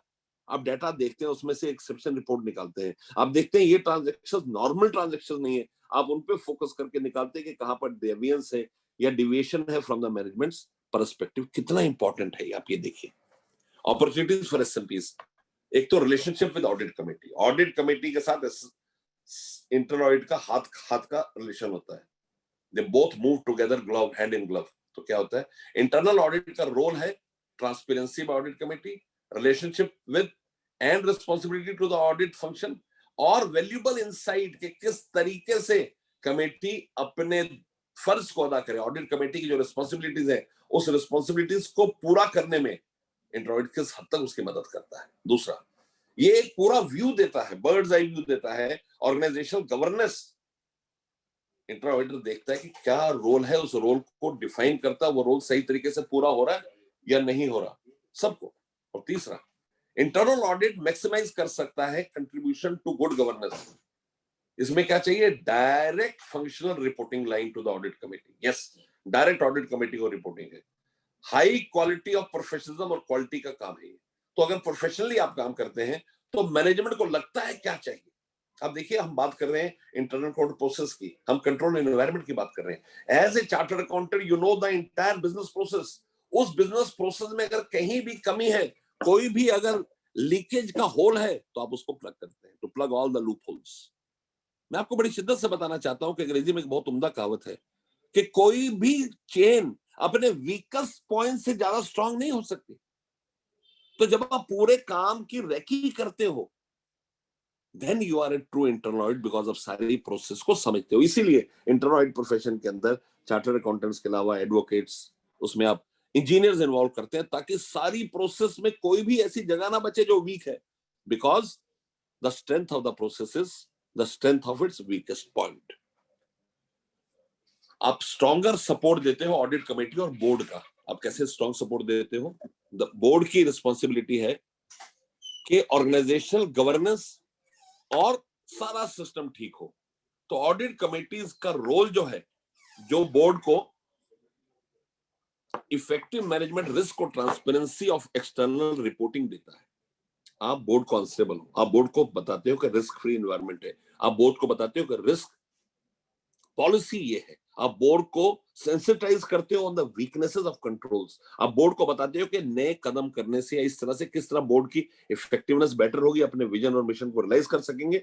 और अगर कोई बहुत बड़ी कमी जिससे बिजनेस इंपैक्ट हो तो उसके बारे में आप बोर्ड के ध्यान को अपनी तरफ आकर्षित कर सकते हैं। Enhancing governance through internal audit. Governance, yes, conflict of interest, investigations होती हैं जो बोर्ड में डायरेक्टर बैठे, क्या वो कुछ करते नहीं रहे, तो उसके लिए सबसे इंपॉर्टेंट है कि ऑर्गेनाइजेशन और इन्वायरमेंट चेंजेस, जो भी गवर्नेंस है वो फ्यूचर अपॉर्चुनिटीज और थ्रेट्स को जवाब दे, अपनी प्रोसेसेस और प्रैक्टिसेस को इंप्रूव करके। आज के जमाने में हर आदमी वही आगे चलता है जिसको क्लैरिटी होती है कि किस तरीके से आगे चलें। कहते हैं ना, जरा संभाल कर चलें, जरा संभल कर चलें, क्योंकि तारीफ के पुल के नीचे मतलब की नदी बहती है। तारीफ के पुल के नीचे मतलब की नदी बहती है। आपको क्लैरिटी होना चाहिए कि आप क्या करते हो, क्या करना चाहते हो। और कहते हैं ना कि गुजरना पड़ता है जिंदगी को कई मानसूनों से, गुजरना पड़ता है जिंदगी को कई मानसूनों से, फकत सिर्फ एक ही बारिश से जमीन की तपिश नहीं जाती। आपको पूरे इंप्रूवमेंट कराकर उस कंपनी को वर्ल्ड क्लास कंपनी की तरफ लेके जाना है। आज जितनी मिड कैप कंपनीज हैं वो धीरे से, अब इन्फोसिस देखिए कमरे से शुरू हुआ था, विप्रो को देखिए आज कहां तक पहुंच गया, अजीम प्रेम जी कहां ले गए उसको। आप टेक महिंद्रा देखिए, आप एचसीएल टेक देखिए, वो कंपनी जो आज इंटरनेशनल कॉलम ग्रेड बन गई है, उनको उस रास्ते तक सहेज के ले जाने में इंटरनल ऑडिट का बड़ा योगदान होता है। चाहे वो आउटसाइड फर्म हो या उनका इंटरनल ऑडिट डिपार्टमेंट हो, लेकिन हर एक कमी को करके, इंप्रूव करके, प्रोसेस को, प्रैक्टिसेस ठीक करके आगे चलना बहुत जरूरी है। Internal audit performs a very critical role in organizational governance by understanding and evaluating these components, और ये वैल्यू एडेड सपोर्ट देते हैं उनके इंप्रूवमेंट के लिए। That value addition is very very important. Internal audit assurance role is very important. ये audit committee को help करता है, डायरेक्टर्स को फुलफिल कराता है उनकी ओवरऑल रिस्पॉन्सिबिलिटी और लीगल ड्यूटीज को। तो डायरेक्टर को पता है कि कौन से एरिया में उनकी तरफ से कोई लैकनेस है, कोई कमी है, कोई तजरी है, तो उसके ऊपर भी इंटरनल ऑडिट फोकस करता है। Risk management, effective risk management internal audit का एक बहुत इंटीग्रल हिस्सा है। पहले इंटरनल ऑडिट और रिस्क एक हुआ करता था, अब धीरे धीरे बहुत बड़ी कंपनियों में रिस्क डिपार्टमेंट अलग कर दिया है। लेकिन as a normal internal auditor आपको क्या करना पड़ेगा, आपको देखना पड़ेगा कि आप एश्योरेंस देते हैं बोर्ड को, सीनियर मैनेजमेंट को, कि आपकी रिस्क मैनेजमेंट प्रोसेस इफेक्टिव। ऐसा नहीं कि आपके ऊपर कोई रिस्क आए और आप इमीडिएटली ढेर होगे, नहीं, आप रिस्क को आगे जाकर मिटिगेट करोगे। आप रिस्क से देखोगे किस तरह उसको खत्म किया जाए। और कई अनआइडेंटिफाइड रिस्क है। देखिए आप पेंडेमिक में देखिए, पेंडेमिक के बाद कितनी प्रॉब्लम्स आई, लेकिन फिर भी लोग वापस आ गए। आज भारत बंद है, उसके बावजूद भी लोग ऑफिस में बैठकर काम कर रहे हैं। कोविड कितनी शिद्दत पे, आज कोविड अपने टॉप पे दिल्ली में, लेकिन सब लोग काम कर रहे हैं। क्यों? क्योंकि कहते हैं ना, निकलता है हर सुबह एक नया सूरज ये बताने के लिए, निकलता है हर सुबह एक नया सूरज ये बताने के लिए, उजाले बांट देने से उजाले कम नहीं होते। जब हमें क्लैरिटी हो जाती है, हम अगला कदम उठाते हैं, हम कैलकुलेटेड रिस्क लेते हैं। वो कैलकुलेटेड रिस्क एक लेवल पे अगर बाहर हो जाए तो ऑर्गेनाइजेशन को तबाह कर देता है, और अगर कैलकुलेशन की हद में है तो बहुत हद तक उसकी बॉटम लाइन को बेटर करता है। एक इंटरनल ऑडिटर, एक रिस्क ऑफिसर उस एरिया को संभाले रखता है कि रिस्क भी रहे और इतना ना हो कि खत्म हो जाए। इंटरनल ऑडिट बोर्ड को एक रियलिस्टिक पिक्चर दे सकता है कि किस तरह से रिस्क को, स्ट्रेटेजिक ऑब्जेक्टिव्स को मैनेज कर सकते हैं। ये बहुत बहुत जरूरी है आपके लिए। आगे चलते हुए, कहां पर कौन से रिस्क है जहां internal audit vital role play करते हैं? Data privacy and security. आज तमाम दुनिया में डाटा रुपए से ज्यादा इंपॉर्टेंट है। मैं परसों एक छोटी सी दुकान पर इमरतियां लेने गया, मेरे पिताजी की इच्छा थी इमरती खाने के लिए। जैसे मैं वहां से निकलकर अपनी गाड़ी में बैठा, मुझे आया कि आप अग्रवाल कॉर्नर पे गए थे, आपका क्या व्यू है, क्या फीडबैक है। मैंने उनसे नंबर शेयर नहीं किया, मैं सिर्फ वहां गया। इसका मतलब है कि जितने लोग वहां आ रहे हैं उसको आइडेंटिफाई कर रहे हैं, ढूंढ पा रहे हैं, तभी मुझे मैसेज कर रहे हैं ना। अब देखिए डाटा कितना इंपॉर्टेंट है। और वो डाटा अगर मिसयूज हो रहा है, अगर अग्रवाल के बाहर कोई कंपटीटर या कोई ऐसा नेगेटिव आदमी खड़ा है जो सब लोगों को लिखे, उसके बाद अग्रवाल के बारे में कोई नेगेटिव बात लिखे, तो डाटा प्राइवेसी इंपॉर्टेंट है, डाटा सिक्योरिटी इंपॉर्टेंट है। और वो कंपनी जो बेसिकली डाटा में डील करती हैं, एक्सचेंजेस, सर्विलेंस डिपार्टमेंट्स, इन सब का सारा कुछ ही डाटा है। जो कस्टमर सेंट्रिक एरिया है, टेलीकॉम है, उसके बाद डाटा ही डाटा है। तो वो डाटा की सिक्योरिटी बहुत इंपॉर्टेंट है, जो हम इंश्योर करते हैं इंटरनल ऑडिटर। एथिक्स और कल्चर, एथिक्स बड़े इंपॉर्टेंट है, कॉन्फ्लिक्ट ऑफ इंटरेस्ट नहीं होना चाहिए। तो इन सबको भी इंश्योर हम करते हैं। और आपको लगता है कि कॉन्फ्लिक्ट ऑफ इंटरेस्ट है तो हम उसकी इन्वेस्टिगेशन कर सही रिपोर्ट देते हैं। बिजनेस कंटिन्यूटी, ये सबसे इंपॉर्टेंट है। देखिए कोविड से पहले ज्यादा होता नहीं था बिजनेस कंटिन्यूटी, पर अब गोइंग कंसर्न के ऊपर ऑडिटर से उसकी राय मांगी जाती है। उसको बताना पड़ता है कि जिस ऑर्गेनाइजेशन को ऑडिट करे that is a going concern, otherwise audit का पर्पस खत्म हो जाता है अगर वो गोइंग कंसर्न नहीं है। मुझे ख्याल पड़ता है कि इस पेंडेमिक, इस कोविड-19 के बाद 3 एरियाज जिस पे बहुत फोकस हुआ। Number 1, force majeure. इसका मतलब क्या हुआ? आप लिखते थे हर एक कॉन्ट्रैक्ट में फोर्स मेजूरी लिखा होता था, लेकिन वो सिर्फ लिखने के सेक पे होता था। कोविड ने क्लैरिटी कर दी कि अगर काम होने की हालात ही ना हो, मैं आकर कंट्रीब्यूट करना चाह रहा हूं, हालात ही नहीं। Second, business continuity process. Process क्या है बिजनेस कंटिन्यूटी की? क्या गारंटी कि इस पेंडेमिक के बाद, लोगों के ना आने के बाद बिजनेस ही ठप ना हो जाए? और तीसरा सबसे इंपॉर्टेंट है टेक्नोलॉजी का दफल, वर्किंग फ्रॉम होम। आपको सुनकर बड़ी खुशी होगी कि आपकी institute, the institute of chartered accountants of India, which was set up an act of parliament way back on 1st July 1949,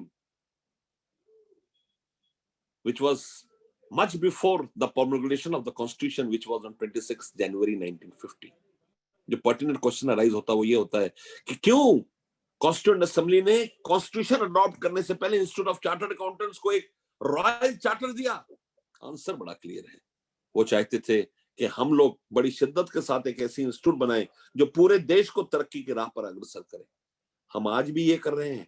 हमारी बिजनेस कंटिन्यूटी हमें बता रही है कि उसी बिजनेस को आप देखें, अगर वो कंटिन्यू कर रहा है तो किस शिद्दत तक कर रहा है, उसको क्या जरूरत है।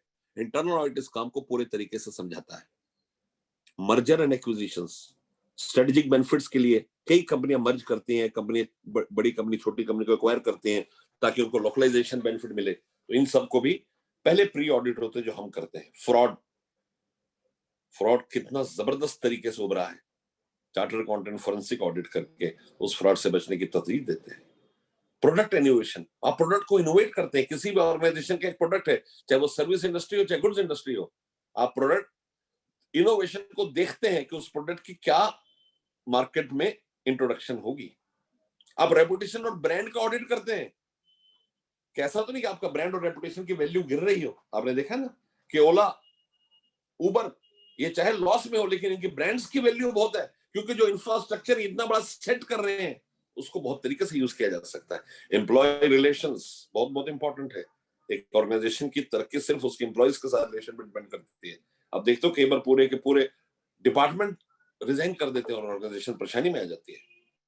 रेगुलेटरी कंप्लायंस, रेगुलेशन ये कहता है कंप्लाई करना है। सरकार कैसे आपको फाइनेंस तक असिस्ट हो, अगर आपके पास पैसे की कमी है कैसे आप न्यू मनी रेज करते हैं मार्केट से, चाहे आप डेट लें चाहे इक्विटी लें, और वो कितना रीजनेबल है इन टर्म्स ऑफ इंटरेस्ट। आज के जमाने में प्रॉफिट कितने रिस्ट्रिक्टेड है, आप जानते हैं इस बात से। आउटसोर्सिंग, कैसे आप आउटसोर्सिंग करते हैं। इकोनॉमिक अनसर्टेनिटी हमें बहुत परेशानी दे रही है। हमें उसको कैसे अपने लेवल पर ला के रखना है कि उसके रिस्क से हम कभी परेशान ना हो। तो चलते चलते एक मोटी बात आपको ये बताना चाहता हूं इस स्लाइड के ऊपर कि आपकी इंस्टीट्यूट जो आईफेक, इंटरनेशनल फेडरेशन ऑफ अकाउंटेंट्स का एक हिस्सा है, एक कॉन्स्टिट्यूएंट है, और इंटरनेशनल फेडरेशन ऑफ अकाउंटेंट्स में को 150 हमारी इंस्टीट्यूट, कितना इंस्टीट्यूट जुड़े हुए हैं। लेकिन आपका इंस्टीट्यूट वो पहला इंस्टीट्यूट था जिसने 30 मार्च 2020 को जब पेंडेमिक शुरू हुआ था एक गाइडेंस निकाली on audit at remote location. घर बैठकर रिमोट लोकेशन से ऑडिट कैसे करेंगे। तो आप देखिए आपके इंस्टीट्यूट किस हद तक अग्रसर है सही तरीके से काम करने में। Ensuring compliance, yes, internal audit compliance कराता है, इंश्योर करता है कि इफेक्टिवली और एडिक्वेटली सारे कंट्रोल जो मैनेजमेंट के हैं उन सबके साथ कंप्लायंस हो, और एग्जिस्टिंग लॉज और रेगुलेशंस के साथ, एप्लीकेबल लॉज एंड रेगुलेशन के साथ भी कंप्लायंस हो। उसके बाद हम वर्ल्ड क्लास इंटरनल ऑडिटर, हम क्या क्या करते हैं। हम वॉलेटिलिटी बढ़ गई, मार्केट कॉम्प्लेक्सिटी बढ़ गई। अगर आप मार्केट में देखिए तो एक वीआई, मैं स्टॉक मार्केट की बात कर रहा हूं, वीएक्सआई इंडेक्स आता है कि बाजार में कितनी वॉलेटिलिटी है। आपने देखा कि कोविड के बाद आज बाजार टॉप पे चल रहा है। सारे इंटरनेशनल मार्केट्स में उछाल है, सब अपने ऑल टाइम हाई पे चल रहे हैं। कभी हमने सोचा ऐसा क्यों हो रहा है। बहुत इंपॉर्टेंट बात है समझ पाना कि ऐसा क्या हो गया कि पूरी ऑर्गेनाइजेशन सही तरीके से काम कर रही है। उसका कारण सिर्फ यह है कि आज सबसे इंपॉर्टेंट डेवलपमेंट यह है कि हमने टेक्नोलॉजी को एम्ब्रेस किया। पूरे वर्ल्ड में आप नेस्डेक को देखें जो यूएस का टेक्नोलॉजी इंडेक्स के बारे में डिफाइन करता है, नेस्डेक के अंदर सारी टेक्नोलॉजी अपने टॉप हाई पे चल रही है। Yes, because you are now able to identify market complexities, challenging business environments, competitive business environment. अगर आप थोड़े ढीले तो बाहर हो जाते बाजार से। अब देखिए कोडक कितने बड़े कैमरे बनाता था, कैमरे की जरूरत ही नहीं है। नोकिया देखिए कितने अच्छे फोन बनाता था, और नहीं आगे। तो जहां पर भी आपका कंपटीशन हल्का सा वीक पड़ता है आप बाहर हो जाते हैं। तो वो क्या कह रहे हैं कि इंटरनल ऑडिट को कौन से एरिया पे फोकस करना है? रिस्क मैनेजमेंट पे। यस, मैंने डिस्कस किया स्ट्रेटेजिक बिजनेस रिस्क, और वो भी स्ट्रेटेजी के साथ कि किस रिस्क को आपने यूज करना है। कॉर्पोरेट गवर्नेंस, कोई एथिकल इशू नहीं होना चाहिए, कोई कंफ्लिक्ट ऑफ इंटरेस्ट नहीं होना चाहिए, रेगुलेटरी कंप्लायंस, और लास्ट है लिवरेजिंग टेक्नोलॉजी। जी हाँ, आज का ऑडिटर, पर्टिकुलरली इंटरनल ऑडिटर, तभी पूरी शिद्दत के साथ काम कर सकेगा जब वो टेक्नोलॉजी को ढंग से समझेगा टेक्नोलॉजी क्या है। Value addition by SMPs in financial risk management. आपको फाइनेंशियल प्रोसेस को धीरे धीरे और हमेशा परपेचुअली लगातार बेटर करते रहना है, ताकि कस्टमर और प्रोड्यूसर की एक्सपेक्टेशंस और प्रॉफिट्स को अपना सके।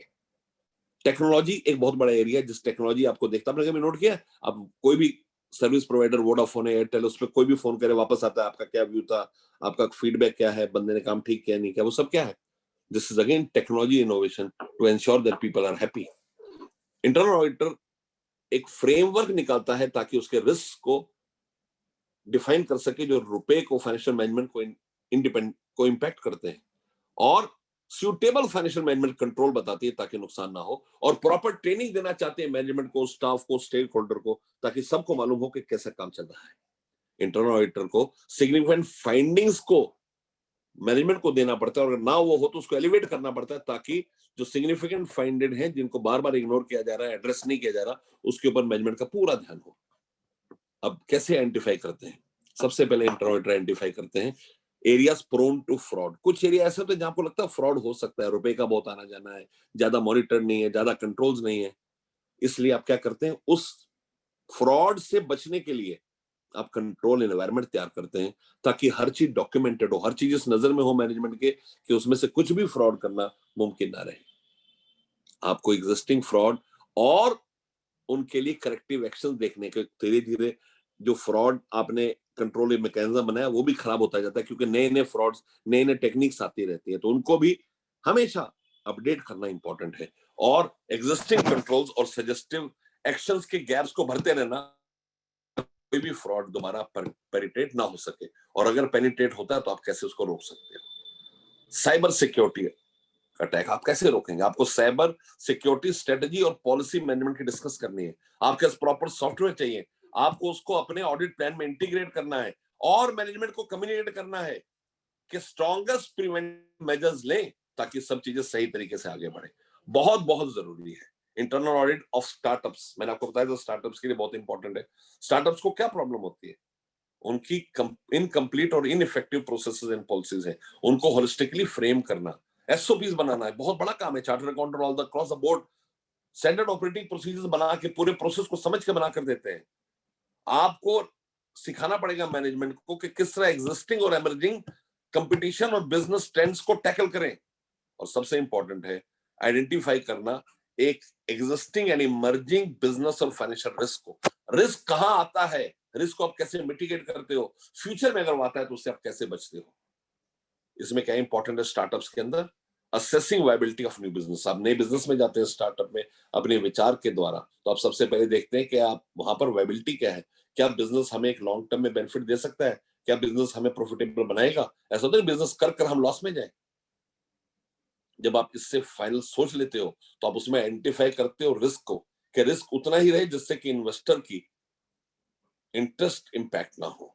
फिर आप सॉल्यूशन देते हो बाय गुड कंट्रोल एनवायरनमेंट। आप उसके इर्द गिर्द अच्छा कंट्रोल एनवायरनमेंट बना देते हो ताकि वो इन सब चीजों से शॉक प्रूफ रहे।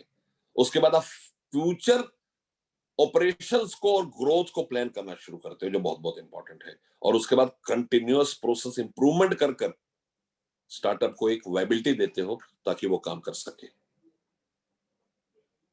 इंफ्रास्ट्रक्चर इंडस्ट्री में सीएस क्या करते हैं? वो बेसिक स्ट्रक्चर और process of infrastructure project management समझते हैं। आप जब भी कहते हैं ना नोइंग योर क्लाइंट्स बिजनेस, आप किसी भी ऑर्गेनाइजेशन के जब इंटरव्यू ऑडिट करते हैं पहले उसकी तमाम प्रोसेसेस को, तमाम उसके निटी-ग्रिटी को समझ लेते हैं, उसके बाद टेलर करते हैं उसका इंटरव्यू ऑडिट वर्क और असिस्ट करते हैं वह कंट्रोल करने के लिए। कंट्रोल असिस्ट सुनने में छोटा लगता है, लेकिन हर एक लूप होल को खत्म करना, हर एक लूप होल को प्लग करना एक बहुत बड़ा टेक्निकल इशू है और उसके लिए आपको सारी रिस्क फैक्टर्स को देखना पड़ता है। एसएमपीस क्या करते हैं? एसएमपीस के पास बहुत सारे स्किल्स हैं, जैसे project risk, funding strategies, cost reduction और प्रोजेक्ट मॉनिटरिंग। ये सारे काम एसएमपीस करते हैं। वो आपके लिए प्रोजेक्ट के रिस्क को भी इवेल्युएट करते हैं, आप फंड कहां से ले उसको भी बताते हैं, और फंड जहां पर आपके इंटरेस्ट कम हो और आपको नुकसान ना हो, आपकी कॉस्ट कैसे रिड्यूस हो और प्रोजेक्ट को कैसे कंटिन्यूअसली मॉनिटर करें। उनकी ऑर्गेनाइजेशन अलाइनमेंट होती है और उनके पास डाटा सपोर्टेड इनसाइट और एनालिसिस है ताकि आप पूरे बेंचमार्किंग करके आगे चलें। रिटेल इंडस्ट्री में भी उनकी बहुत जरूरत है, क्योंकि रिटेल इंडस्ट्री में न्यू रिस्क हमेशा आते रहते हैं। हमेशा प्रोडक्ट इनोवेट होता है, नया रिस्क आ जाता है, फैशन चेंज होता है, नया रिस्क आ जाता है। तो इसलिए उसमें आपके पास न्यू एम्पावर्ड कस्टमर होते हैं और आपको रिलेटिवली न्यू नीड चाहिए कि seamlessly consistent customer experience physical, online, mobile और सोशल चैनल पे आप चला सके। बहुत बहुत इंपॉर्टेंट है। इसके आगे चलते हुए इंटरनल रिटेल इंडस्ट्री में क्या करते हैं, वो सारे बिजनेस प्रोसेस को इवेलुएट करते हैं। उसके बाद सारी बिजनेस प्रोसेस इवेलुएट करने के बाद वो मैनेजमेंट के ऑब्जेक्टिव के साथ उसको अलाइन करते हैं। मैनेजमेंट का ऑब्जेक्टिव बहुत जरूरी है। हम एक मैनेजमेंट के लिए दोस्त की तरह है। कहते हैं ना, दोस्त हालात बदलने वाले रखो, दोस्त हालात बदलने वाले रखो, हालात के साथ बदलने वाले नहीं। जब मैनेजमेंट परेशानी में तो उसकी हैंड होल्डिंग करो, उसको रास्ता बताओ और अपने थॉट प्रोसेस पे पूरी तरह केंद्रित रहो। इंटरनल ऑडिट क्या करता है? Return assessment effectiveness system, internal control risk management policy का रिटर्न असेसमेंट करता है ताकि किसी भी तरीके से नुकसान ना हो, और अगर सही तरीके से इंटरनल ऑडिट इंप्लीमेंट हो जाए तो कंपनी में बहुत वैल्यू ऐड करता है और बेटर इंपेटस के लिए उनको आगे लेके जाता है। फार्मास्यूटिकल इंडस्ट्री के अंदर जो चैलेंजेस हैं, न्यू प्रोडक्ट्स और सर्विसेज रिसर्च से होती हैं, डेमोग्राफी शिफ्ट होती रहती हैं, गवर्निंग रेगुलेशन, गवर्नमेंट बहुत स्ट्रिक्ट है, रिस्ट्रिक्टेड एरिया, उसमें बहुत सारे प्रॉब्लम होती है, बिजनेस मॉडल ट्रांसफॉर्म करने पड़ते हैं और एक्सपेक्टेशंस ऑफ स्टेक होल्डर्स बहुत हाई होती हैं, तो उसको मैच करने में इंटरनल ऑडिट बहुत हेल्प करता है। स्टील इंडस्ट्री के अंदर क्या इश्यूज हैं? स्टील इंडस्ट्री के अंदर एनवायरमेंट फ्रेंडलीनेस चाहिए, क्योंकि एनवायरमेंट बहुत एडवर्स होती है। मिनरल कंजर्वेशन, मिनरल जहां से आप आयरन और निकाल रहे हो वहां मिनरल कंजर्वेशन चाहिए, वहां पर यूज ऑफ टेक्नोलॉजी बहुत होनी चाहिए ताकि आपको क्लैरिटी के साथ काम किया जाए, और क्वालिटी ऑफ स्टील प्रोडक्ट्स आप देखते हो क्वालिटी बार बार चेंज करती है, so quality product at low price is very very important. Digitisation में इंटरनल कहां इस्तेमाल होती है? आप डिजिटाइजेशन के अंदर रिकॉग्निशन करते हो और अवेयर करते हो कि डिजिटल थ्रेट हमेशा है। डिजिटल थ्रेट्स के जरिए आप डाटा सेंसिटिविटी और auditing proper information governance protocols लेकर आते हो। आप ऑर्गेनाइजेशन को एश्योरेंस देते हो कि सारे थ्रेड्स को आप देख रहे हो और उसमें कैसे उनको मिटिगेट करना है, उस पर आपकी पूरी वर्किंग है। आप डाटा के लॉस को रोकने के लिए, डाटा को प्रॉपर तरीके से डिफाइन करने के लिए आप काम करते हो। आप स्टेक होल्डर्स को जो उनके न्यू आइडियाज हैं उसके ऊपर आप उनको जवाब देते हो और इंटरनल ऑडिटर स्किल्स बनाते हैं टू वर्क इफेक्टिवली, जो उनके बहुत काम आती है। तो स्मॉल एंड मीडियम प्रैक्टिशनर्स को risk advisory services, risk professionals, value preservation से वैल्यू क्रिएशन। अब आप वैल्यू क्रिएट करते हो, वैल्यू प्रिजर्व नहीं करते। पहले हम ऑडिट कर बताते थे ये कमियां हैं, हम आज नहीं करते। हम कंसिक्वेंटली इमीडिएटली चलते हुए उनको बताते हैं कि इस तरह वैल्यू बढ़ाएं अपनी। आप ऑल लोकेशंस पे उसकी हेल्प करते हो और नए सॉफ्टवेयर्स SAP, Oracle वगैरह से उसकी मदद करते हो। आप अपने क्लाइंट के लिए एक अच्छे मेंटर बनते हो, मास्टर माइंड बनते हो, अकाउंटेबिलिटी पार्टनर बनते हो, कम्युनिकेट करते हो और कोलैबोरेट करते हो, ढंग से काम कर सके। So this was my presentation, I hope you have understood it. मैं सिर्फ आपसे ये कहना चाहूंगा चलते चलते कि सबसे इंपॉर्टेंट चीज जो भी है वो है किस तरीके से हम किस शिद्दत के साथ अपने प्रोफेशन को डिजाइन करें। देखिए, आपने CA ज्वाइन किया, CA बनने के बाद आप प्रैक्टिस में आए, आपके बहुत सारे लोग जॉब में चले गए। प्रैक्टिस में रहते हुए अपने आप के लिए एक बेहतर करियर क्रिएट करना बहुत इंपॉर्टेंट है, और इंटरनल ऑडिट एक सनराइज एरिया है। इसके लिए आपके बोर्ड ने हर साल हर महीने 4 प्रोग्राम करते हैं हम। इस बार 11 तारीख को प्रोग्राम है। हर एक एरिया में, मैंने तो ओवरव्यू दिया, अगर मैं बोलने लगूं तो कम से कम 8-10 घंटे का प्रोग्राम हो जाए।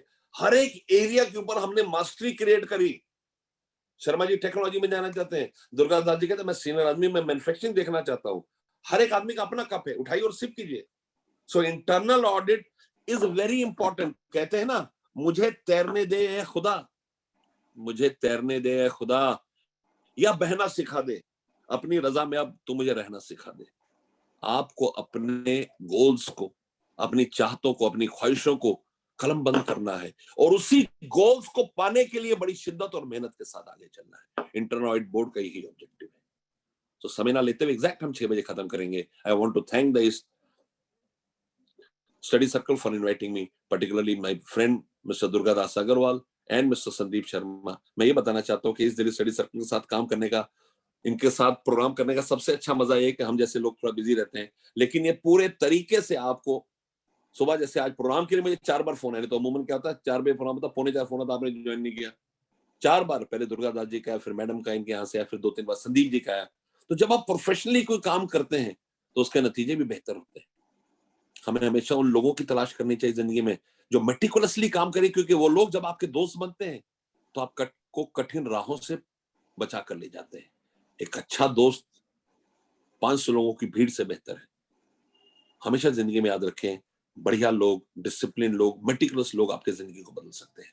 अगर आप जिंदगी में कुछ बेहतर करना चाहते हैं, आपका गॉड फादर हो जो आपको रास्ता दिखाए, वो रास्ता आपको अनप्रेसिडेंट हाइट्स तक पहुंचने में सहायक सिद्ध होता है।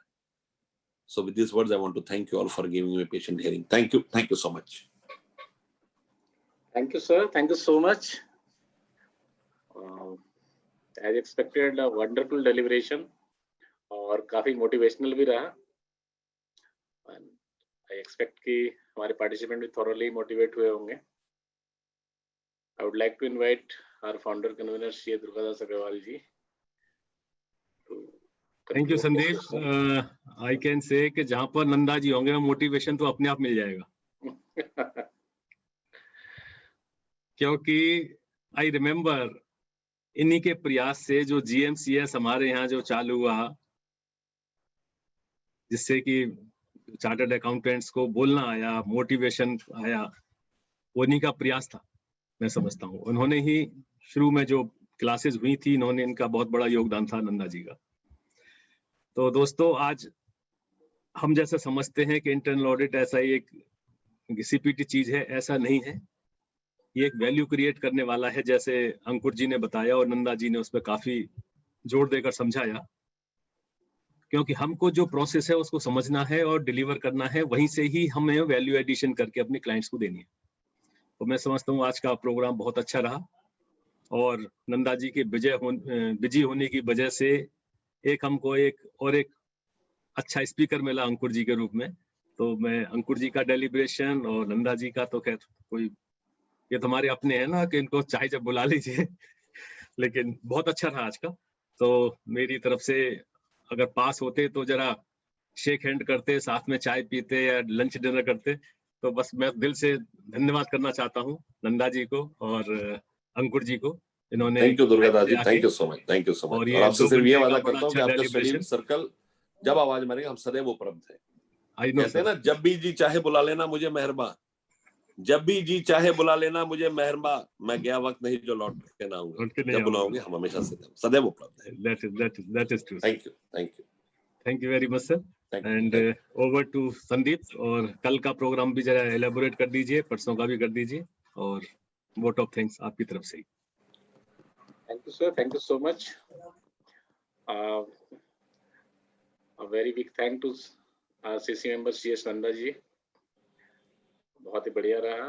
श्री अंकुर गुप्ता जी इन एब्सेंसिया, अंकुर जी को किसी और प्रोग्राम में जाना था तो अब है नहीं, but it was a very wonderful session. आप सभी पार्टिसिपेंट का भी बहुत बहुत धन्यवाद, आप आए।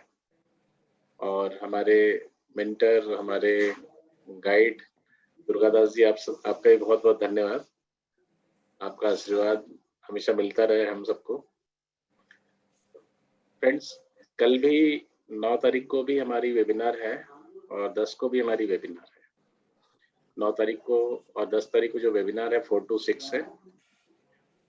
कल हमारे बीच हमारे central council member Rajesh Sharma ji रहेंगे। साथ ही साथ हमारे एक और स्पीकर रहेंगे and will all discuss about topic. Just मैं एग्जैक्ट टॉपिक का नाम बताता हूँ आपको कि हम क्या डिस्कस करेंगे कल एग्जैक्ट।